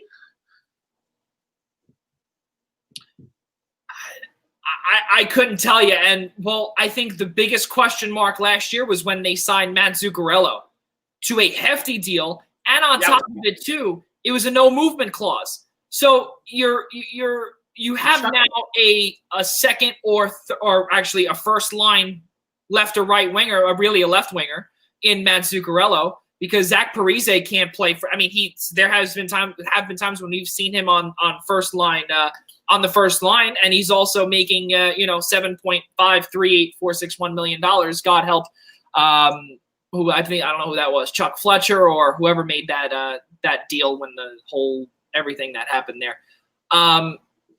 Again, we don't know what direction they're going in, but in terms of the Jonas Brodin deal, fellas, I think that this is fantastic for them. And again, Matt Dumba is on his way out. It's just a matter of where. Do we agree or disagree on that? And if not, where do we think he goes? It's tough. I mean, to think about it, like I could see them trying to hang on to him, but then it's clear the expenses would have to come from somewhere else to, keep him. But I don't know. I mean, look, would I love to say I would love to see Matt Dumba in New Jersey? Absolutely. I would take Matt Dumba in New Jersey yesterday. But granted, well, I mean, when you look at my defense, that's really not saying a whole lot. But on the other hand, it's just like I think Minnesota's going to try to find a way to keep him, but in the end, it won't work out. I have no idea where he could possibly go. I don't think I have much to add to that. Rob basically hit the nail on the head. I think we're just kind of rehashing the same point. It's just I think Dumba's going to be the one to go, but where does he go? Tune in a couple of weeks for free agency frenzy. Exactly. It's really true because we're going to see a lot of movement this year, and I think also with the flat cap being coming into effect, I think that the amount of chess that's going to be played between all 31 National Hockey League general managers is going to be the best game of chess I think that we have ever seen. And I hate to keep saying that 2020 will be bringing more surprises. I personally believe it will, especially in a couple of weeks. The middle of September. Can't this year stop already? Oh man, not soon enough. But excuse me. So let's get to football, fellas. There's so much to talk about there, and we brought up everything with football just a couple of weeks ago, and things looked okay. How about some like a little bit of a recap here? We did speak about, and I know I told Ian Schraier this when he was on at one point. We were going to see injuries happen week one. It was a matter of time. There's no preseason. There's barely any workouts. There's barely any OTAs. There's nothing. So we are going to see the amount of injuries start to pile up. And guess what, fellas? It happened. Marlon Mack blew out his Achilles. Indianapolis running back. Miles Sanders, Philadelphia running back, is out due to a bad hamstring. Michael Thomas hurt himself. He had a high ankle sprain against Tampa. The positives, Cam Newton looked great. Kyler Murray in Arizona, they beat San Francisco. The Rams, they I don't want to say it was an upset, but I'm going to say in their home building, I guess they were favorite. I don't really know how you could say that they were an underdog. I think they were a 2.5-point underdog. Yeah, it was a close line, but they were not favored. Yeah, and don't forget, too, Josh Jacobs for the new Las Vegas Raiders. He had 3 touchdowns. How about Mitchell Trubisky He had 3 second-half touchdowns. Really, really good stuff. Did the Bears back. Did the Bears win or did the lose? Did you think the Andre Swift drop with 7 seconds left in the end zone? Yeah, we all saw that. We all saw that. So it's like, really, did the Bears win or did the Lions lose? What was it? 23-6 in the fourth quarter? Yeah. Minnesota also allowed 43 points to Green Bay. Devontae Adams had 14 receptions. That tied a franchise record. Also, Washington scored 27 unanswered points. Do not say a word, Rob DeLuca. Washington scored 27 unanswered points to the Philadelphia Eagles. They were at 1 point leading. Oh, okay. You either, Ian Schraier. Don't say a word. I can't say much. My team lost too. It's fine.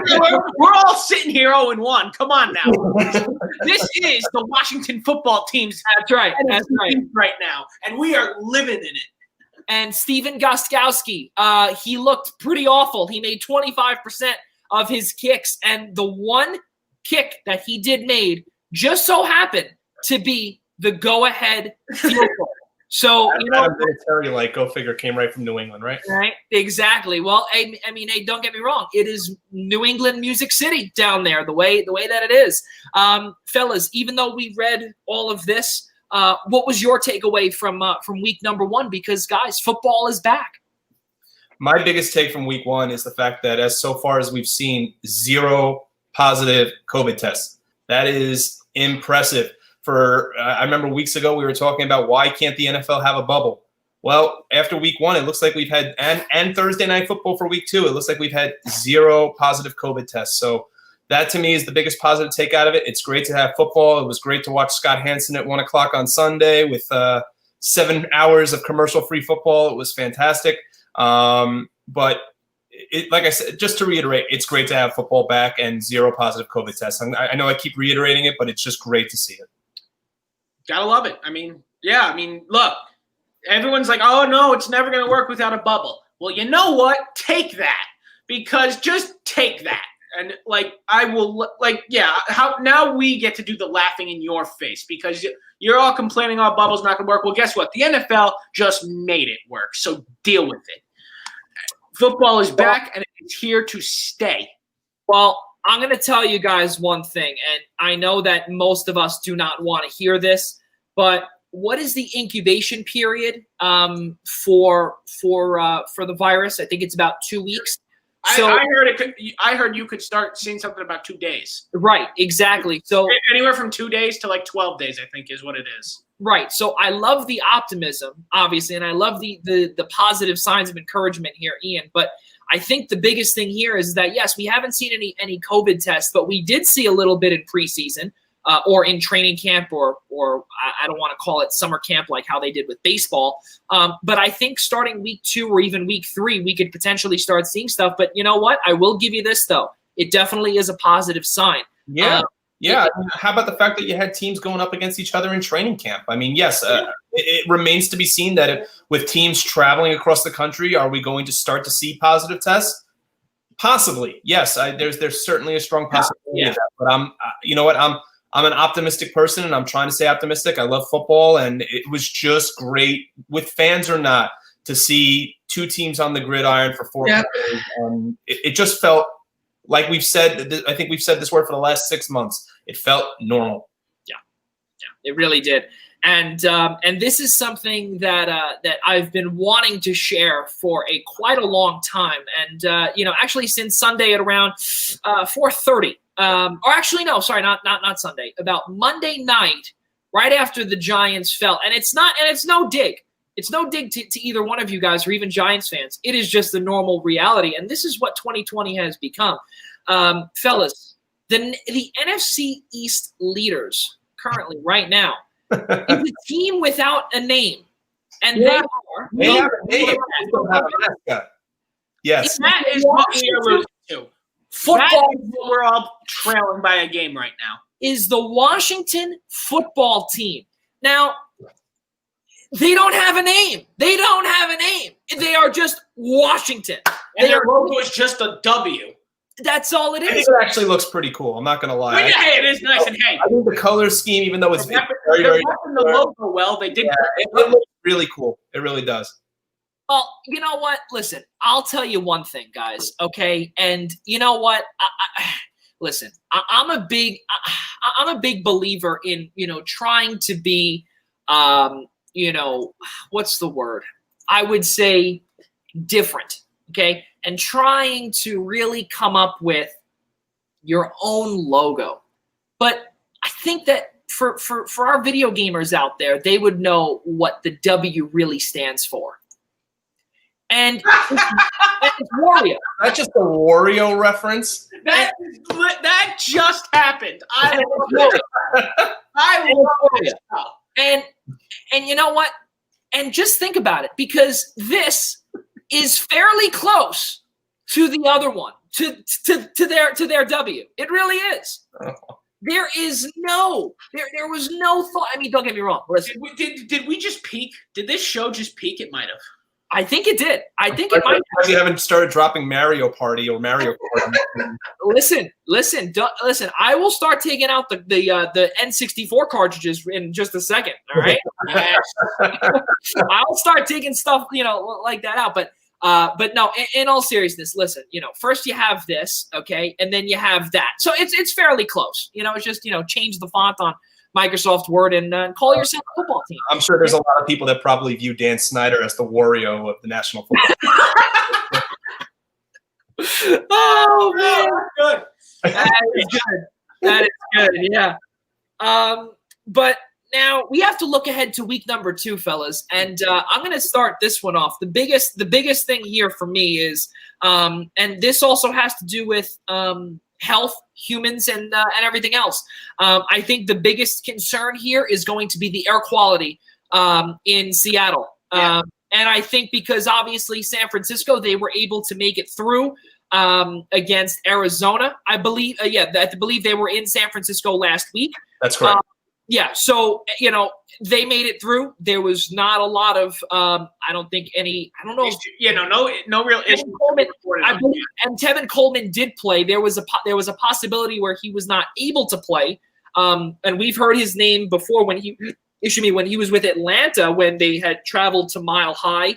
And he was not. They were not able to have him on the field because of him playing at 3,700 feet.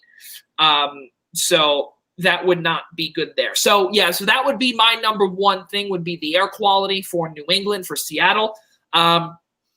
But also something else here, guys, is that it is the first game in Las Vegas, the coolest thing, and also for one that has driven right around there for work and seeing the big Darth Vader stadium as it was being built. The place is going to be phenomenal. Okay. Can't wait to visit there. And my third key to week number 2, Arizona looks to go 2-0. I can't wait to see what Kyler Murray and DeAndre Hopkins can do. It's going to be tons of fun. Ian Schraier, your thoughts on week number 2? Okay, we need to start archiving things. I'm not trying to give myself credit here, but I'm pretty sure a couple weeks ago I said that Arizona was my sleeper team in the NFC. And I love everything. I just love everything about the way the Cardinals are playing. Obviously, I think they have a very, very favorable matchup with a much more stable offensive line right now than the Eagles do. So that's going to certainly help their case with regards to facing the Washington football team. I think they'll start out 2-0, which will look great for Arizona, looking good for Kyler Murray. Any big stories leading into week 2? We'll see what happens with regards to, like you said, with Kyler Murray, the air quality in Seattle. We'll see how the Chiefs look in week 2, coming off their great offensive performance in, what's now 10 days ago. So week 2 is a big week for a lot of teams because you know what, you've gotten over that week 1, I guess, hurdle, so to speak, and teams like the Giants, the Eagles, can't really afford to start out 0-2. I guess you could say to a certain degree for guys like us, like Giants and Eagles fans like we are, that we're looking above us and we see that the Giants, the Eagles, the Cowboys are all 0-1. And the team that is above us is the team that's supposed to finish in last place. So it definitely has to make you feel a little good about things. I was actually very pleased with the performance from the Giants on Monday night. There was a lot of positives to take out of there. I know there was something on Twitter that said, whoever takes the silver linings out of this game have no idea what they're talking about. Really, you tell me what you saw the last 4 years under Shermer and McAdoo, and compare it to what you saw defensively out of Joe Judge's and Patrick Graham's coaching scheme, and Jason Garrett even offensively, minus the fact that the Steelers got to Saquon every time he touched the ball, and tell me you don't feel good about the future of Daniel Jones, that you don't feel good about the future of a defense, that you probably thought the score was going to be 21-28 nothing at halftime, and they were within a possession at the half. So I'll be curious to see how the local teams look. I'm not very high on the Jets this week. They are incredibly banged up.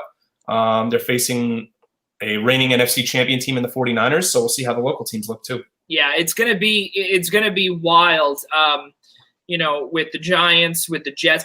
I personally believe, I got to tell you, I got to give credit to the Giants, even though that they couldn't get it done against Pittsburgh.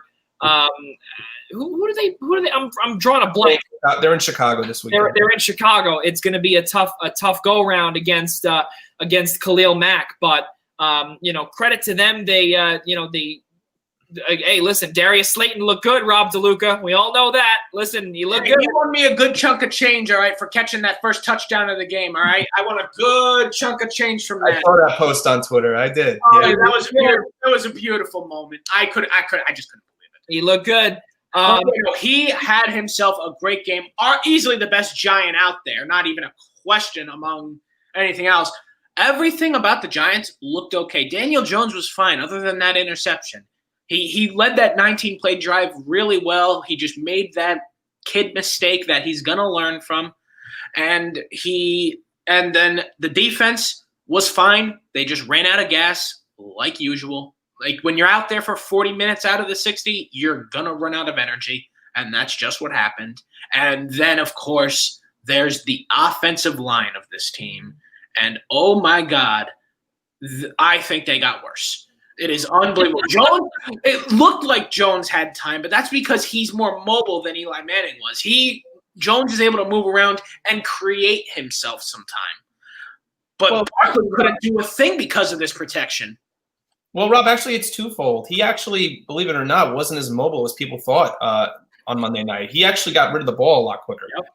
But because I think he was put in a situation where he kind of had to. Remember, a lot of those throws that he made, aside from the touchdown pass to Slayton, were really 5 to 10 yard possession throws. He wasn't really trying to go down the field all that much. But I actually thought I know a lot of people are going to look at the offensive line and say Saquon Barkley, 8 rushes for -8 yards.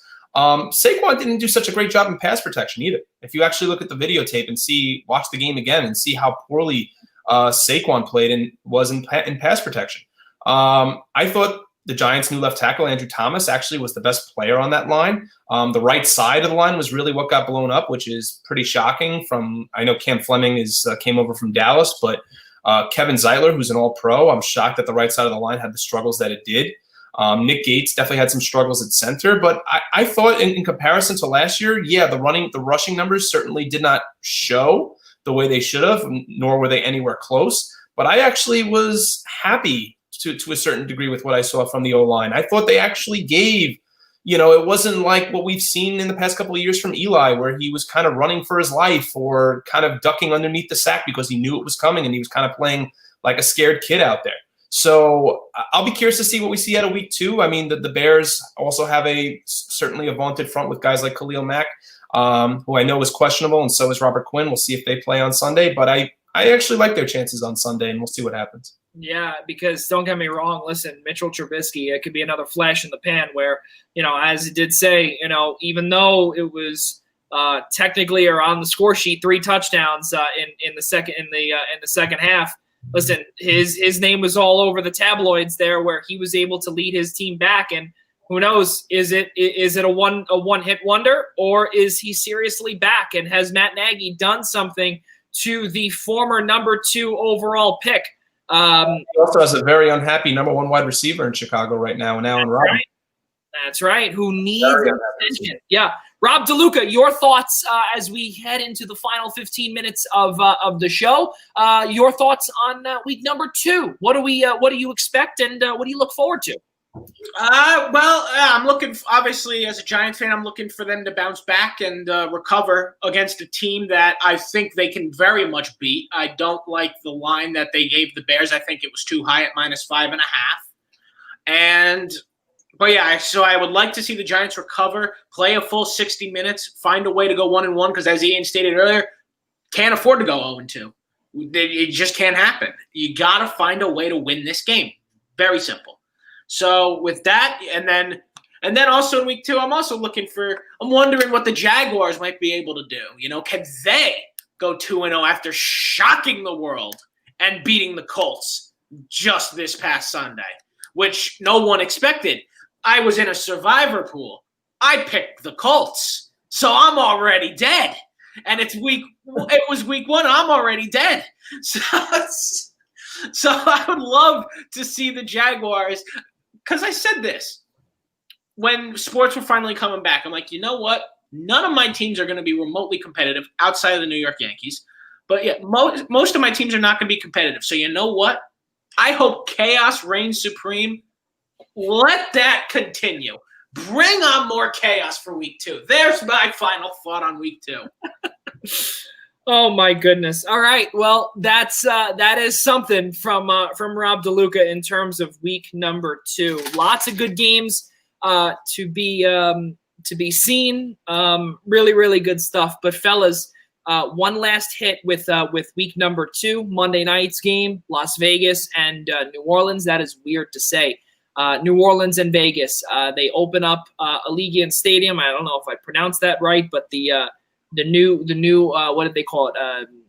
The new Black Hole, is it? Or no, it's something that has to do with Darth Vader. I'm not really a Star Wars guy, but they said something about Darth Vader in there. But whatever it is, Michael Thomas has an eye ankle sprain. We spoke about that earlier. Ian Schraier, how big is this? How big of a loss is this for Drew Brees?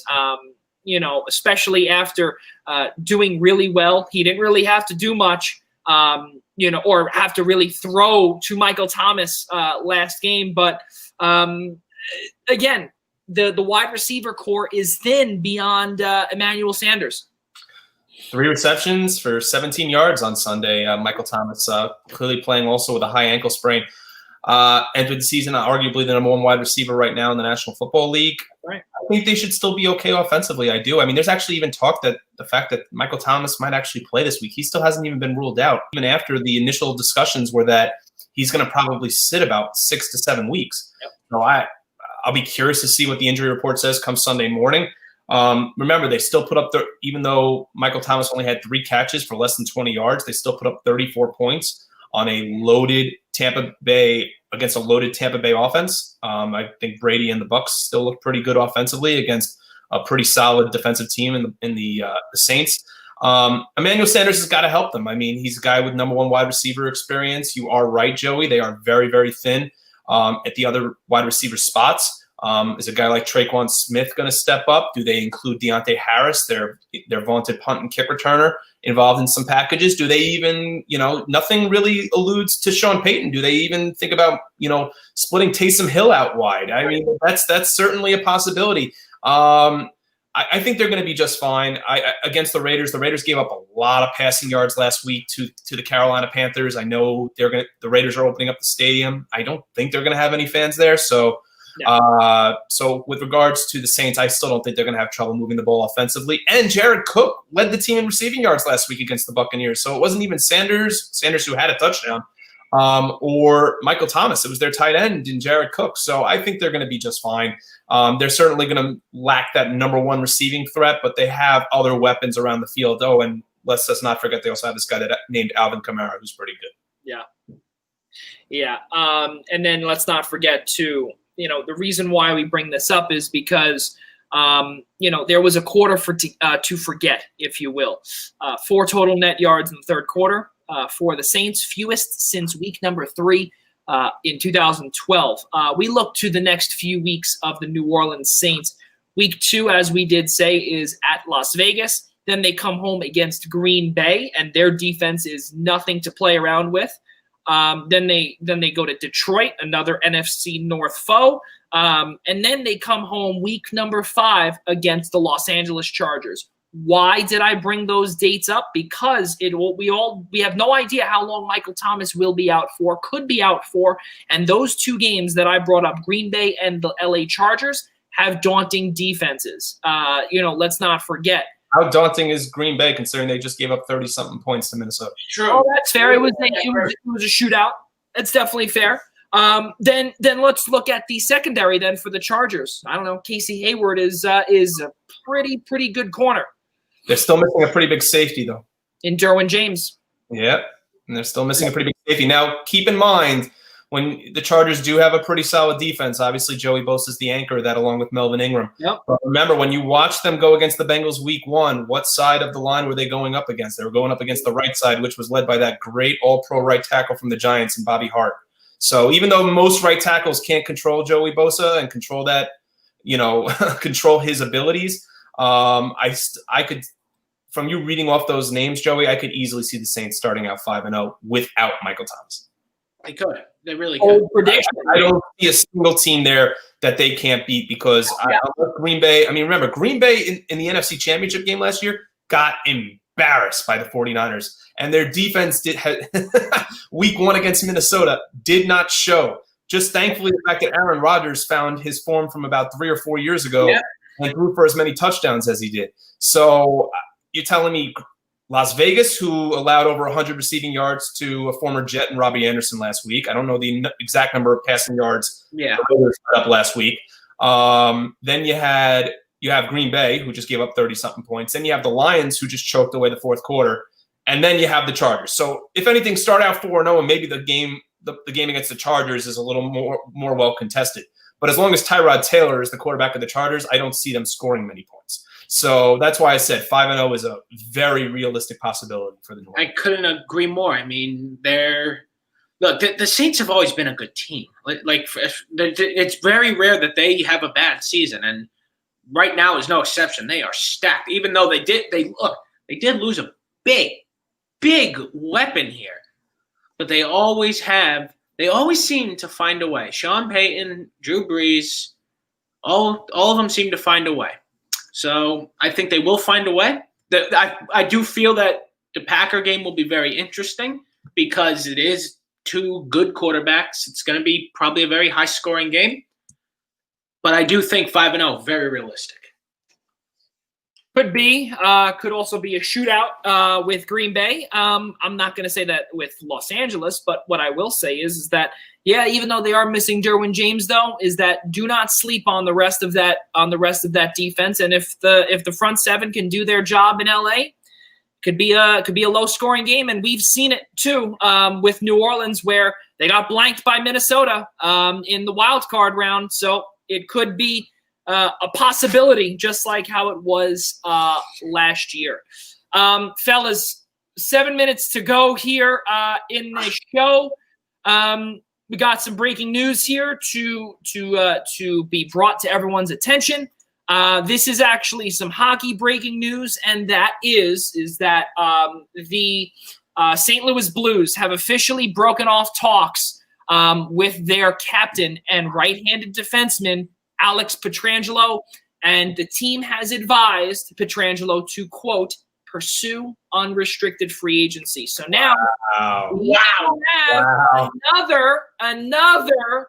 Does he want to come to Manhattan or New Jersey? Both teams will be happy to take him. Yes, please. I will. Here's a blank check. Save me. Well, what I will say is that who knows if the Broadway Blue Shirts want to make the same mistake as they did with Kevin Shattenkirk, because right now Angelo is a better player. We'll see. We will see it because I'll make the mistake because we can't get any worse back there. Right. I'm not so sure the Rangers can get much worse either, to be quite honest with you. So continuing on here, fellas, in the last 5 minutes, let's do this. Or actually, let's do a little speed round in the last 3 minutes. Bring it. Huh?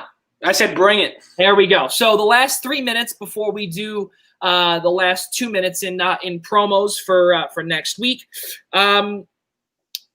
November 25th is Thanksgiving Eve, the night where a lot of college kids go out. The night that is one of the biggest party nights for a lot of teenagers, 20-year-olds, some even 30-year-olds. But now, fellas, that is now the night that the NCAA has officially put that college basketball will resume. Ian Schraier, you work at a higher level. Or you know what? You are a sports information guy. November 25th is the day that basketball comes back. I want to know your thoughts on how this is all going to work and the scramble as an SID to put out a whole bunch of stuff. Can I say that I'm very happy right now? I don't work in Division I, though. I mean, can I say that?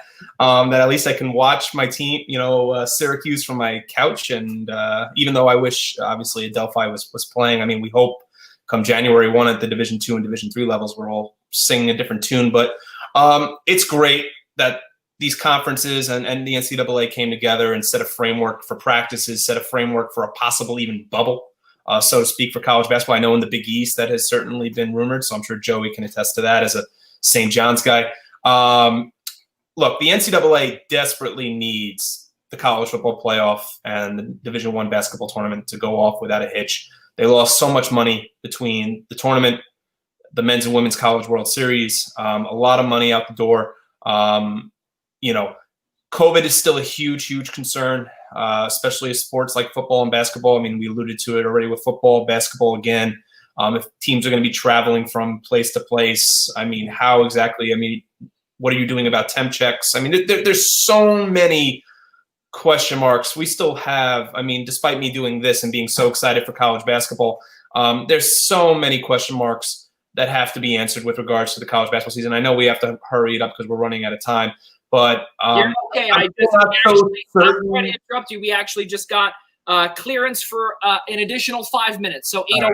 So 8 minutes. I do appreciate that. So I'm still not certain the fact that come by Thanksgiving, we might be singing a different tune, but I'm glad that these teams are going to get back on the court, and there's a real good chance we could have a college basketball season. But let's see where we stand in 2 months from now, because we could be singing a whole other song at that point. Rob DeLuca, your thoughts as a fan, from the fan standpoint? Oh, I couldn't be more excited. I mean, let's be real. From a fan standpoint, this was the best news we could have heard, is that we actually have a start date in 2020, no less. And it sounds like it's going to happen. And we're going to likely get March Madness tournament. Whether it's with fans or not, that has to remain to be seen. One can only hope that they're allowed back in there, whether it's reduced capacity or everyone wears a mask, or there are no fans. But it seems like we're going to get our praised college basketball back. And my boys, the St. John's Red Storm, going to go dancing into the night, into the top 54. I don't know what the two of you are smoking. I really, when it comes you to gotta believe it. It's real. I don't know what's real. Far from real. It is far from real. Anything you just mentioned with that team, to be honest with you. Oh boy, it is far from real, Rob DeLuca. No, it isn't. This is a 20-win basketball team. Unless they're putting 100 teams in the tournament, which I know schools have actually suggested, they're not. The ACC suggested the whole Division I make it, the whole thing. Oh, I can't wait for Marist, my alma mater, Marist College, to play against Youngstown State. And I'm sure PMAC would be thrilled about St. Francis in the tournament, too. Oh, for sure. Hey, listen, but you know what? I could tell you one thing is that St. Francis College and head coach Glenn Breaka have never made the NCAA tournament in its existence, and they are the oldest team in NCAA or in New York City. They are the oldest team, here. So, and they haven't made it yet. So that would be one heck of a participation trophy for my boys at St. Francis to I guess earn, we can call it, but. Can I just drop one more point? Of course. Before we wrap up? It's just talking from the athletic administration side, talking from someone who, like yourself, Joey, that works in college athletics. I know Rob and myself included, are especially thrilled and happy about the potential return of college basketball. But we have to remember, and Nick and I discussed this ad nauseum a few weeks ago, that these are student athletes. Right. Okay? They're not professional athletes. It's not as if, you've got a players association and owners coming to the table and agreeing to play. Yeah, That there's a possible threat of exposure to COVID-19. The college basketball season is going to get postponed, canceled, whatever you want to call it.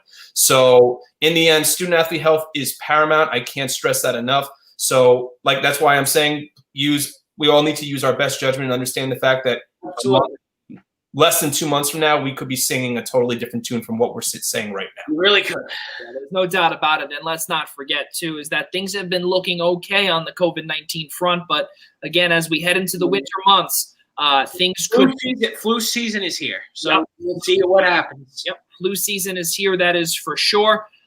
So much to discuss, but this is something that, fellas, I want to end off with. I'll just show this little piece from Kevin Love. He was apparently very depressed. He actually was not obviously in the bubble, but he said this quote: "If it hadn't been for a couple of my closest friends, I don't know if I would be here today telling my story. I feel like I need to get that off my chest for the people out there who might be in a similar situation right now." I want to close off with the final 4 minutes with something that was said here by a fan, by the New York Islanders, where he believed that the demons took over, and he was countlessly saying that he was going to do it. He was going to commit suicide. He couldn't do it. He loved his Islanders family, but this pandemic was taking a humongous toll. There is a number that we want to give out here for the National Suicide Hotline, because it is something that no one wants to see, no one wants to hear. It is beyond awful to see the people that are going through these things, and similar to what Ian, Rob, and myself, and and also Nick, Tyler, whoever is here, we all have been a part of it. Every single soul here has been going through something. None of us are perfect, but I know, again, Ian, for you and I, who both work in the college or in the athletic administration field, especially in college sports, we know what our student athletes could potentially be going through when they are told that they cannot work out. They can't be meeting up to play one-on-one basketball, or to be practicing, or to have team workouts, whatever the case may be. And for some, it is just a lot. And we want to give out the number. It's 1-800-273-8255. It's available 24 hours a day. National Suicide Prevention Hotline. Things, as we did say, for some have gotten worse to the point of no return. That one person that we were talking about in the Islanders family has still been tweeting. I'm assuming either he got help or maybe he's seen a different light, which would be obviously in a positive way. So our hope and prayers go out to Kevin Love, and also to every other human being out there that are going through this anxious time right now, where they believe that the demons have taken over, because just know they have not. And you can do your part in fight and fight to stay on this earth, because you have a place to be here. And every single soul on this earth here has a place for themselves here, wherever it may be. Whether if you think you can work at McDonald's or whatever the case is, you're still making a difference in this world, whatever it may be. But strive for greatness, as of course LeBron James has gone for. And have the Mamba mentality, as the great late Kobe Bryant has always said. Keep moving forward and think positively. So let's get back to the final promos, ladies and gentlemen. This is something that we are going to be giving away. It is a signed Matt Martin puck signed by Matt Martin himself. It is from the 2015-16 inaugural season at the Barclays Center. That will be going away in the next couple of days. Ladies and gentlemen, again, for instructions, please take a peek at our promotional graphic. Please follow us on Twitter at Observe Eastern. And also, please follow us on Instagram at The Eastern Observer, and also give us a shout out on Facebook. And do not forget as well, a part of the instructions here too is to ensure that you send us a picture of how you are celebrating not only Islanders hockey because they're done now, but celebrating how you are watching the playoffs here in 2020. It is a completely different way to do that here. Let's do a little bit of cross promotion here. The Scouts Minute for the New York Professional Scouts Association. We will be featuring Clarence James Johnard, also known as Bubber, a former Major League Baseball scout for the New York Mets, Baltimore Orioles, and the then Kansas City Athletics. He was the one that signed Ken Singleton many, many years ago. And also former New York Mets legend Ed Kranepool as well. So pretty cool stuff there. And also, we would like to give a couple of shout-outs to our interview series, which I'll be doing. This coming week, we will be speaking with TSN reporter for the Maple Leafs, Kristen Shilton. That will be our second woman on this interview series. She will be coming on here 8 p.m. Eastern Time, Wednesday, September 23rd, this coming Wednesday, right here on the Eastern Observer, as well as someone who will actually be on here on Free Agent Frenzy Day, Nick Gismondi from the NBC Sports Chicago. He is the Chicago Blackhawks rinkside reporter. He will be with us Monday, October 5th, starting at 8 p.m. right here on the Eastern Observer. So a couple of good interviews that we will be getting to in the next couple of weeks. Ian, Rob DeLuca, cannot thank you both enough for being with us here. And any final thoughts from the two of you? No, I just want to hope everybody's still out there is remaining safe and being careful out there. Obviously, summer's at a close and we're into the swing of fall. So obviously, again, stay safe. Obviously, like Rob mentioned, it's flu season. So let's all be careful out there. And hopefully we'll get bagive to normalcy sooner than later. Amen to that. Now, one more thing, because I am a terrible person. I forgot to give the shout out also to our good friend Al Carl, Tyler Adele, and John DeConti, John Smith, and Minutes to Bell Times Ryan Joy. Tuesday, September 22nd at 6 p.m. Episode number 20 will kick off right here on the Eastern Observer as well. Ladies and gentlemen, for all of us here at the Blackjack Media Group, Ian Schraier, Rob DeLuca, I'm Joey Jarzynka. We'll see you next time.